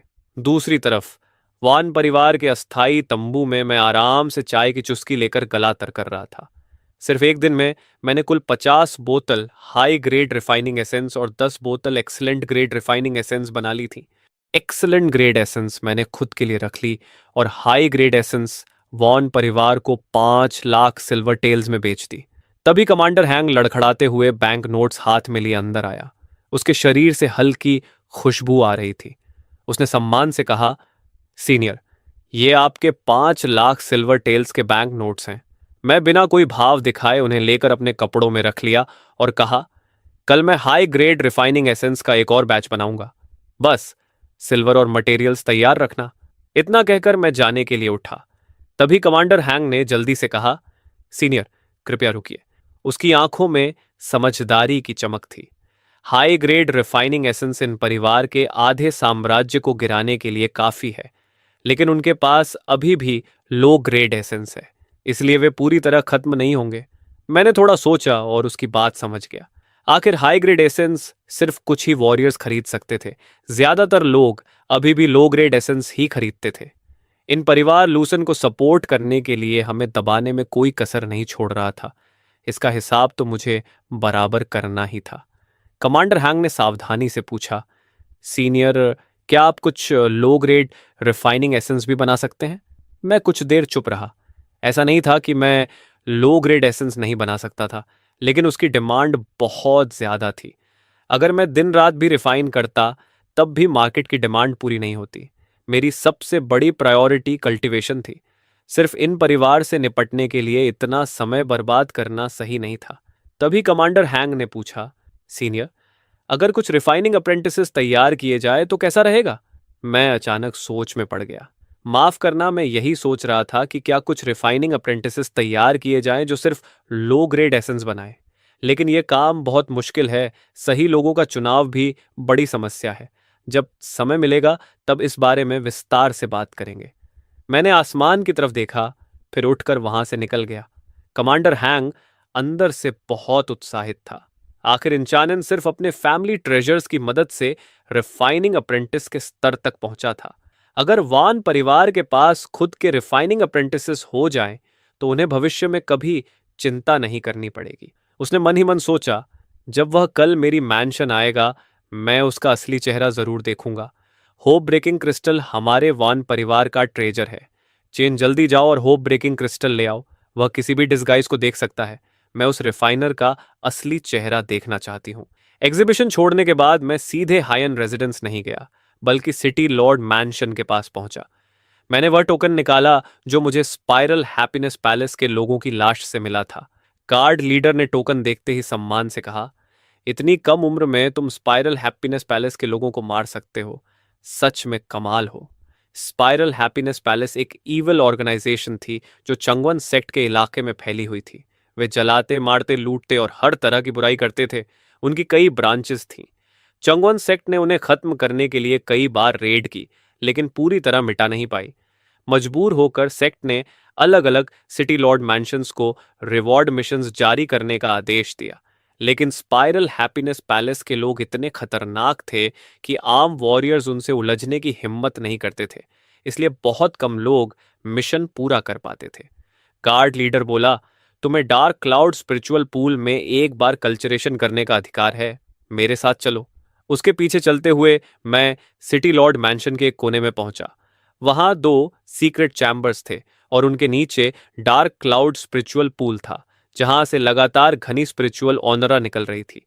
जब मैं पहुंचा तो एक बैंगनी कपड़े पहनी हुई लड़की पहले से वहां खड़ी थी। वह बेहद लंबी थी, उसकी टांगें सीधी और आकर्षक थीं। पीछे किसी की आहट सुनकर उसने मुड़कर मुझे देखा और ठंडी आवाज में कहा, फोर्थ लेवल की पीक पर पहुंचने के बाद तुम बहुत देर से आए हो। जाओ, एक सीक्रेट चेंबर चुनो और अंदर जाकर आराम करो। मैं सीधा खड़ा हो गया और पूछा, देर से आने का क्या मतलब? गार्ड लीडर ने आह भरते हुए कहा, तो तुम पहले से फोर्थ लेवल पीक पर हो। सच में देर हो गई। डार्क क्लाउड स्पिरिचुअल पूल 3 साल से खुला हुआ है और बहुत सारे वॉरियर्स इसका इस्तेमाल कर चुके हैं। अब इसमें स्पिरिचुअल ऑरा पहले जैसी नहीं रही। अगर तुम फोर्थ लेवल तोड़ना चाहते हो तो तुम्हारे स्पिरिचुअल रूट्स बेहद अच्छे होने चाहिए या तुम्हारे पास हाई लेवल मेंटल टेक्निक होनी चाहिए। उसने मेरे कपड़ों को देखा। मैं किसी बड़े परिवार का नहीं लग रहा था। उसने मन ही मन सोचा कि मेरे पास शायद कोई अच्छी मेंटल टेक्निक नहीं होगी।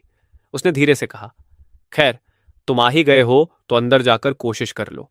तुम्हें सिर्फ 1 घंटा कल्टीवेशन का समय मिलेगा, जल्दी करो। मैंने सिर हिलाया और दूसरी सीक्रेट चेंबर में चला गया। थोड़ी देर बाद एक प्रभावशाली मिडिल एज्ड आदमी तेजी से वहां पहुंचा। यह लॉक्शन सिटी का नंबर 1 एक्सपर्ट था, वही जो डिटेक्शन टावर में दिखाई दिया था, सिटी लॉर्ड येगन। गार्ड लीडर ने सम्मान से कहा, सिटी लॉर्ड, मिस हादू अंदर जा चुकी हैं। वह अभी कल्टीवेशन कर रही हैं। येगन ने राहत की सांस ली। वह चंगवान सेक्ट मास्टर की बेटी है। हम उसके साथ लापरवाही नहीं कर सकते। यहीं इंतजार करो। जैसे ही मिस हाडू अपनी कल्टीवेशन से बाहर आए, मुझे तुरंत खबर देना। तभी येगेन की नजर दूसरी सीक्रेट चैम्बर पर पड़ी। उसने भौहें सिकोड़कर पूछा, अंदर कौन है? गार्ड लीडर ने जवाब दिया, ये एक अनजान युवा है जिसने ब्लड बेली पैलेस के लोगों को मारा है। यह सुनकर यजीफेन नाराज होकर बोला, तुम उसे मिस हार्डू की कल्चरेशन खत्म होने तक बाहर इंतजार नहीं करवा सकते थे? गार्ड लीडर हिचकिचाते हुए बोला, तो क्या मैं उसे अभी बाहर बुला दूं? इजीफेन ने पास पास बनी दोनों सीक्रेट चेंबर्स को देखा, फिर थोड़ा सोचकर बोला, छोड़ो, एक अनजान लड़का है, उसकी कल्टीवेशन भी ज्यादा नहीं है। वह मिस हार्डू की कल्टीवेशन पर कोई असर नहीं डालेगा। दूसरी तरफ सीक्रेट चैम्बर के अंदर मैं पूरी तरह कल्टीवेशन में डूब चुका था।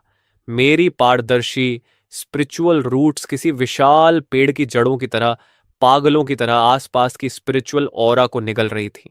उसी समय मेरी high level technique clear wind true sutra भी चल रही थी, जो स्पिरिचुअल रूट्स की अब्सॉर्प्शन स्पीड और बढ़ा रही थी। दोनों मिलकर एक साथ ऑरा को खींच रहे थे। बगल वाले कमरे में बैंगनी कपड़े पहनी हुई लड़की अचानक मेडिटेशन से जाग गई। उसने ऑरा के फ्लो को महसूस किया और उसके ठंडे चेहरे पर शक उभरा। यह क्या हो रहा है? मैं अपनी सेक्ट की हाईएस्ट मेंटल टेक्निक कल्टीवेट करती हूं और मेरी स्पिरिचुअल रूट्स भी रेयर क्वालिटी की हैं। ऐसी हालत में ऑरा मेरी तरफ आना चाहिए था। उसने फिर से अपनी टेक्निक चलाई और ऑरा वापस खींचने की कोशिश की, लेकिन उसकी चेंबर की ऑरा वापस आने के बजाय और तेजी से मेरी तरफ बहने लगी। उसके चेहरे पर घबराहट आ गई। क्या दूसरी तरफ वाले की स्पिरिचुअल रूट्स मुझसे कहीं ज्यादा मजबूत हैं? आखिर उसने कल्टीवेशन रोक दी, क्योंकि वैसे भी यहां की ऑरा अब उसके लिए ज्यादा काम की नहीं थी। वह बाहर आई और दरवाजे की दरार से मेरी चैम्बर की हालत महसूस करने लगी। उसकी सेंसेस में ऐसा लगा जैसे अंदर कोई ब्लैक होल हो जो सारी स्पिरिचुअल ऑनरा निगल रहा हो। मेरी स्पिरिचुअल एनर्जी खींचने की स्पीड देखकर वह हिल गई। उसके दिमाग में अचानक एक नाम चमका। क्या ये वही लेजेंडरी स्पिरिचुअल लिकर टैलेंट है जिसे मिस्टर एल ने डिटेक्ट किया था? उसने स्टोन डोर को घूरा। उसकी आंखों में चैलेंज साफ दिख रहा था। वह अपने पिता से छुपकर सिर्फ इसलिए निकली थी ताकि अपनी आंखों से देख सके कि दुनिया को हिला देने वाला यह स्पिरिचुअल लिकर टैलेंट आखिर कितना खास है। तभी सीक्रेट चेंबर के अंदर से एक भारी आवाज आई और फिफ्थ लेवल रिफाइनमेंट की ओर बाहर फैल गई। गार्ड लीडर की आंखें फैल गईं। उसने शौक में कहा, इसने ब्रेक थ्रू कर लिया। यहां की स्पिरिचुअल एनर्जी तो मुश्किल से किसी लो लेवल कल्टीवेटर के लिए काफी है, फिर भी यह सफल हो गया। पर्पल ड्रेस वाली लड़की के ठंडे चेहरे पर भी हल्की खुशी आई और उसने मुट्ठियां भींच लीं। जैसा सोचा था, ये सच में आम लोगों से अलग है। अगर कोई सामान्य कल्टीवेटर फोर्थ लेवल पीक पर होता तो इतनी कम स्पिरिचुअल एनर्जी में ब्रेक थ्रू करना नामुमकिन था। लेकिन मेरी टैलेंट और टेक्निक्स के साथ मैं भी मुश्किल से यह कर सकती हूँ। लगता है स्पिरिचुअल लिकर टैलेंट मुझसे बहुत ज्यादा मजबूत नहीं है। लेकिन एक कप चाय जितना समय बीतते ही सीक्रेट चैम्बर से फिर आवाज आई। सिक्स लेवल रिफाइनमेंट की शक्तिशाली लहर बाहर निकली और जमीन की धूल उड़ गई। अब उस लड़की के चेहरे की मुस्कान गायब हो गई। एक कप चाय के समय में फिफ्थ से सिक्स्थ लेवल? मैं अपनी पूरी ताकत लगाकर भी ऐसा नहीं कर सकती। उसके होंठों पर कड़वाहट आ गई। क्या स्पिरिचुअल लिकर टैलेंट और मेरे टैलेंट के बीच इतना बड़ा फर्क है? फिर भी उसके दिल में आखिरी उम्मीद बची थी। उसने खुद को समझाया कि सिक्स्थ लेवल से सेवेंथ लेवल एक गहरी खाई जैसा अंतर होता है। उसे खुद वहां पहुंचने में पूरे 10 दिन लगे थे। समय धीरे धीरे बीतता गया और अंदर से कोई आवाज नहीं आई, जिससे उसे लगा शायद उसकी बात सही थी। लेकिन अचानक सीक्रेट चेंबर से पहले से भी ज्यादा ताकतवर हवा का झोंका निकला। गार्ड लीडर लगभग गिर पड़ा और शॉक में चिल्लाया, सेवेंथ लेवल रिफाइनमेंट! सिर्फ 1 घंटे में फोर्थ लेवल पीक से सीधे सेवेंथ लेवल रिफाइनमेंट! अब पर्पल ड्रेस वाली लड़की का ठंडा चेहरा पूरी तरह टूट गया। उसकी आंखें शौक से भर गईं। उसने अविश्वास में बड़बड़ाया, असंभव! स्पिरिचुअल लिकर टैलेंट और मेरा टैलेंट सिर्फ 2 रैंक्स दूर हैं। फिर इतना बड़ा अंतर कैसे हो सकता है? यह उसके लिए बहुत बड़ा झटका था। उसका दिल लगभग टूट गया। जिस टैलेंट पर उसे इतना गर्व था, वह मेरे स्पिरिचुअल लिकर टैलेंट के सामने कुछ भी नहीं निकला। मैं पूरे शरीर पर पसीना लिए सीक्रेट चेंबर से बाहर आया। जब मैंने देखा कि वह लड़की बाहर खड़ी है, तो मुझे समझ आ गया कि मेरी कल्टीवेशन ने उसे डिस्टर्ब किया होगा। मैंने तुरंत हाथ जोड़कर कहा, मिस, माफ कीजिए, मैंने आपको परेशान किया। लड़की ने मुझे जटिल भावों से देखा, अपने दांत भींचे और कहा, मेरा नाम लीनन है, इसे याद रखना। जब तुम मेरे लेवल तक पहुंच जाओगे, मैं तुमसे एक निर्णायक लड़ाई चाहती हूं। इतना कहकर उसने अपनी कमर से लटक रहा एक पर्पल टोकन निकाला और मेरी तरफ फेंक दिया। इसे रख लो। अगर कभी तुम्हारी जान खतरे में हो तो इसे निकाल लेना, लेकिन बेहतर होगा कि तुम मरना मत। इतना कहकर वह मुड़ी और चली गई, मुझे वहीं पूरी तरह कंफ्यूज छोड़कर। मैंने सिर खुजलाया। मैंने इसे कब नाराज कर दिया? अचानक मुझसे डिसाइसिव बैटल क्यों चाहती है? और टोकन भी दे गई। मैं उलझन में बाहर निकल गया। दूसरी तरफ लीनन लक्ष्यन सिटी छोड़कर एक सफेद क्रेन पर उड़ रही थी। कुछ ही देर बाद उसके ऊपर अचानक काले बादल छा गए। उसने ऊपर देखा तो एक विशाल नीला ईगल उड़ रहा था, जिसके ऊपर सफेद रोब पहने एक मिडिल एज्ड आदमी हाथ पीछे बांधे खड़ा था। उसके शरीर से निकल रही पावरफुल ऑरा ने आसपास की तेज हवाओं को पूरी तरह दबा दिया था। उसे देखते ही लीनन शॉक में आ गई और तुरंत घुटनों पर बैठकर बोली, चांद सेक्ट की डिसाइपल लीनन ट्यान्जी पैविलियन के वाइस डायरेक्टर चेन को प्रणाम करती है। उसके सामने खड़ा व्यक्ति टियान्जी पैविलियन के 4 वाइस डायरेक्टर्स में से एक था, चेनेंडो। साफ था कि वही लुसेन को लेने आया था। चेनेंडो ने ठंडी आवाज में कहा, तुम्हारे पिता तुम्हें हर जगह ढूंढ रहे हैं, तो तुम यहां निकली थी? चेन चेंडाओ मुस्कुराया। वह और चानगुआन सेक्ट मास्टर एक ही गुरु के शिष्य थे और उनका रिश्ता बहुत गहरा था।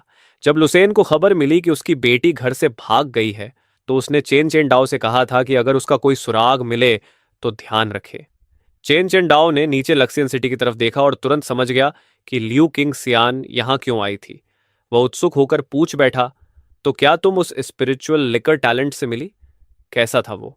यह सवाल सुनते ही लियू किंग सियन की आंखें हल्की लाल हो गईं। उसने बेहद दुखी स्वर में कहा, वो बहुत ज्यादा अनफेयर है। चेन चेन डाओ हैरान रह गया। उसकी यादों में लियू किंग सियान ऐसी लड़की थी जो किसी के सामने झुकती नहीं थी और हमेशा जीतना चाहती थी। उसे रोने जैसी हालत में देख वह सच में चौंक गया। उसने तुम्हारे साथ क्या किया, बताओ? चेन चेन डाओ मजे से कहानी सुनने वाले मूड में था, लेकिन जैसे जैसे लियू किंग सियान ने सब बताया उसके चेहरे की मुस्कान गायब हो गई। यह नामुमकिन है। क्या तुम्हें यकीन है कि तुम्हारी सेंसिंग गलत नहीं थी? लियू किंग सियान ने दांत भींचकर कहा, 1 घंटे में 4th लेवल रिफाइनमेंट पीक से सीधे 7th लेवल रिफाइनमेंट तक। मैं खुद 8 ग्रेड स्पिरिचुअल रूट हूं, 9 ग्रेड से बस एक कदम दूर, लेकिन मेरी कल्टीवेशन स्पीड उसकी आधी भी नहीं है। चन चंदाओ के शॉक्ड चेहरे को देखकर लियू किंग सियन का मूड थोड़ा अच्छा हो गया। देखा, सिर्फ मैं ही नहीं टूटी हूं। अब आप खुद जाकर उसे चेक कर लीजिए।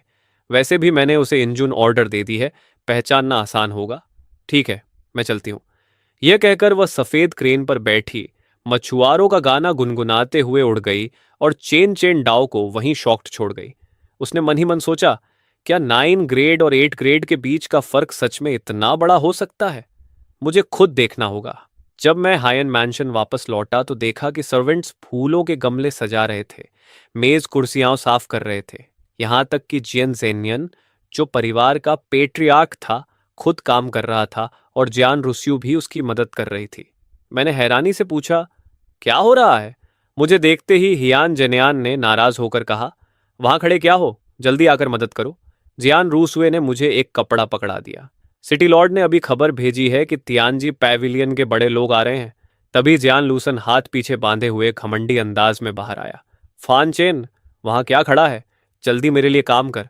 अगर मेरे काम खराब किए तो तुम्हारे 10 सिर भी कम पड़ेंगे। मैंने दिया हुआ कपड़ा जमीन पर फेंक दिया और अपनी कलम उठाकर लिखा, तुम्हारे काम से मेरा क्या लेना देना? त्यंजी पवेलियन के लोग तुम्हें लेने आ रहे हैं, मुझे नहीं। लूसेन तिरस्कार से हंसा। आज वो दिन है जब मैं आसमान छूने वाला हूं। बाहर कितने लोग इस आखिरी मौके पर मुझसे फायदा उठाना चाहते हैं। मेरे पास उनके लिए समय नहीं। और तुम्हें तो मौका मिला है मेरी कुर्सियां साफ करने का, फर्श साफ करने का, फिर भी अप्रिशिएट नहीं कर रहा। बगल में खड़ी चेन यिनफेन भी खुशी से चमक रही थी। सीनियर, इस गूंगे पर ध्यान क्यों देना? तभी इंचानन भी पहुंच गया। उसने हाथ जोड़कर मुस्कुराते हुए कहा, यंग मास्टर जान, मेरे पिता ने आपको बधाई भेजी है। यह छोटा सा गिफ्ट है, सम्मान के तौर पर। उम्मीद है भविष्य में यंग मास्टर जियान हमारी इन फैमिली की मदद करेंगे। उसके पीछे कई ताकतवर आदमी लो ग्रेड रिफाइनिंग लिक्विड की कई पेटियां उठाए हुए थे। यह देखकर पूरी जन फैमिली ने ठंडी सांस ली। इतनी सारी रिफाइनिंग लिक्विड कम से कम 3 लाख सिल्वर टेल्स की थी। हायन जेनियन और चेन यिनफेन डर गए। वे इतना भारी गिफ्ट लेने की हिम्मत नहीं कर पा रहे थे, लेकिन लूसेन जोर से हंसा और सब स्वीकार कर लिया। फैमिली हेड इन, तुम सही समय पर आए हो। आओ आओ, यहां काम करने वाले हर इंसान को एक एक बोतल दो।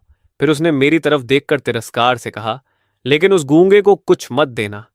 इसके बाद क्लैन मेंबर्स से लेकर सर्वेंट्स तक सबको खुशी खुशी लो ग्रेड रिफाइनिंग लिक्विड की एक बोतल मिली। सिर्फ मेरे हाथ खाली रहे। लूसेन मुस्कुराकर बोला, फैनचन, अब पछता रहे हो? एक लो ग्रेड रिफाइनिंग लिक्विड ऐसे ही हाथ से निकल गया, बड़ा नुकसान हो गया। मैंने अपने सीने में रखी हाई ग्रेड और एक्सट्रीम ग्रेड रिफाइनिंग लिक्विड्स को छुआ और सोचा कि इन्हें जल्द ही समझ आएगा कि लोगों को उनकी शक्ल देखकर जज नहीं करना चाहिए। फिर मैंने कलम उठाकर शांति से लिखा, अगर मैं तुम्हारी जगह होता तो टियानजी पवेलियन में ऑफिशियली दाखिल होने से पहले ये गिफ्ट कभी स्वीकार नहीं करता। इंचनेन ने तिरस्कार से कहा, फैनचन, मैं देना चाहता हूं और यंग मास्टर जियान लेना चाहता है, तुम्हें बीच में बोलने की क्या जरूरत? मैंने इंचैन को देखा, हल्की हंसी के साथ लिखा, मुझे बस डर है कि फैमिली हेड इन बाद में दोनों तरफ से नुकसान उठाकर बहुत पछताएगा। इंचानन जोर से हंस पड़ा, मैं पछताऊंगा? मैंने already wine grade spiritual talent पर दांव लगाया है। मुझे पछताने की कोई वजह नहीं दिखती। तभी अचानक तेज हवा चली और एक विशाल नीला ईगल धीरे धीरे जैन परिवार के ऊपर उतरा।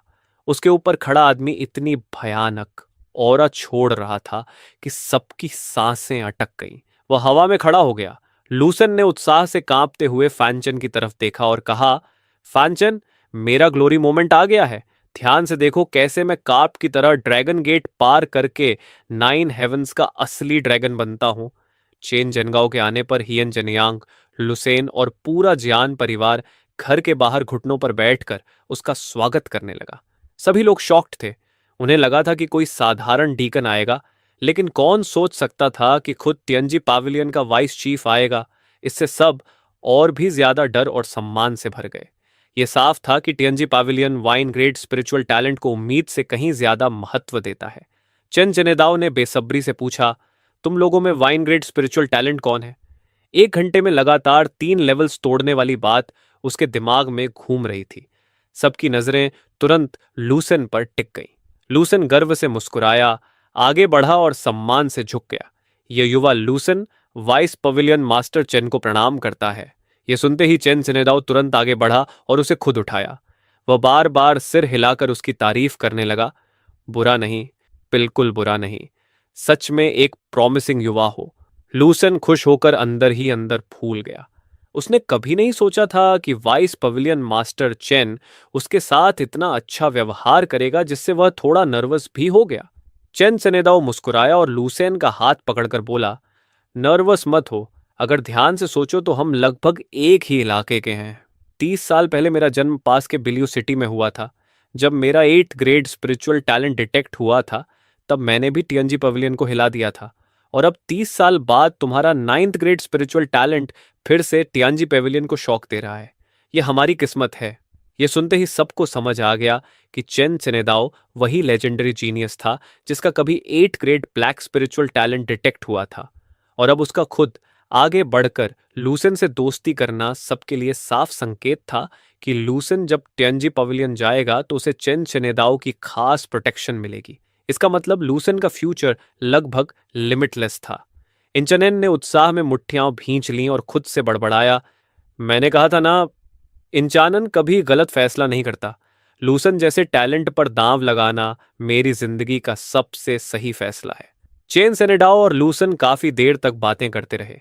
जब दोनों थोड़ा फैमिलियर हो गए, तब चेन चेनेदाओ ने घुटनों पर बैठे जियन क्लैन की तरफ देखा और अधीरता से कहा, सब लोग उठ जाओ। कनान सबसे पहले उठा और सम्मान से बोला, वाइस पेविलियन मास्टर चेन, कृपया अंदर आइए। इसके बाद सब लोग मेन हॉल में गए। चेन चेनेदाओ अकेले मुख्य सीट पर बैठा, जबकि बाकी लोग दोनों तरफ खड़े रहे और जोर से सांस लेने तक की हिम्मत नहीं कर रहे थे। चेन सेनेडाओ ने हल्की हंसी के साथ कहा, ल्यूसेन, रास्ते में मैं तुम्हारे 9 ग्रेड स्पिरिचुअल टैलेंट की ताकत के बारे में सुन चुका हूं। यहां तक कि चनवन सेक्ट की ठंडी स्वभाव वाली यंग मिस भी तुम्हारी वजह से रो पड़ी। लूसेन पूरी तरह कंफ्यूज्ड हो गया। चनवन सेक्ट की यंग मिस? वो कौन है? चेन चेनेदाओ ने आगे कहा, क्या तुम यहां अपने स्पिरिचुअल टैलेंट को चलाकर दिखा सकते हो? 1 घंटे में लगातार 3 लेवल तोड़ना, ऐसी स्पिरिचुअल एनर्जी अब्जॉर्प्शन स्पीड तो मानो कोई विशाल वेल पूरे समुद्र का पानी निगल रही हो। लूसेन ने सिर हिलाया और हॉल के बीचों बीच चला गया। उसे लगा कि टियांजी पवेलियन के लोग उससे उसकी एबिलिटीज दिखाने के लिए जरूर कहेंगे, लेकिन उसे महसूस हुआ कि सिर्फ स्पिरिचुअल टैलेंट चलाना उसकी 9th ग्रेड टैलेंट की असली ग्रेटनेस साबित नहीं करेगा। तभी उसके दिमाग में एक और आइडिया आया। उसने सम्मान से कहा, वाइस पवेलियन मास्टर चेन, क्या इसे एक स्पारिंग मैच में बदला जा सकता है? चेन चेनेदाओ ने दिलचस्पी से पूछा, तुम किसके साथ स्पार करना चाहते हो? लूसेन ने मन ही मन ठंडी हंसी हंसी, फिर अपना हाथ उठाकर सीधे फैन चेन की तरफ इशारा किया। उसकी आंखों में तिरस्कार भरा हुआ था। क्या तुम हिम्मत करोगे मेरे साथ फिर से मुकाबला करने की?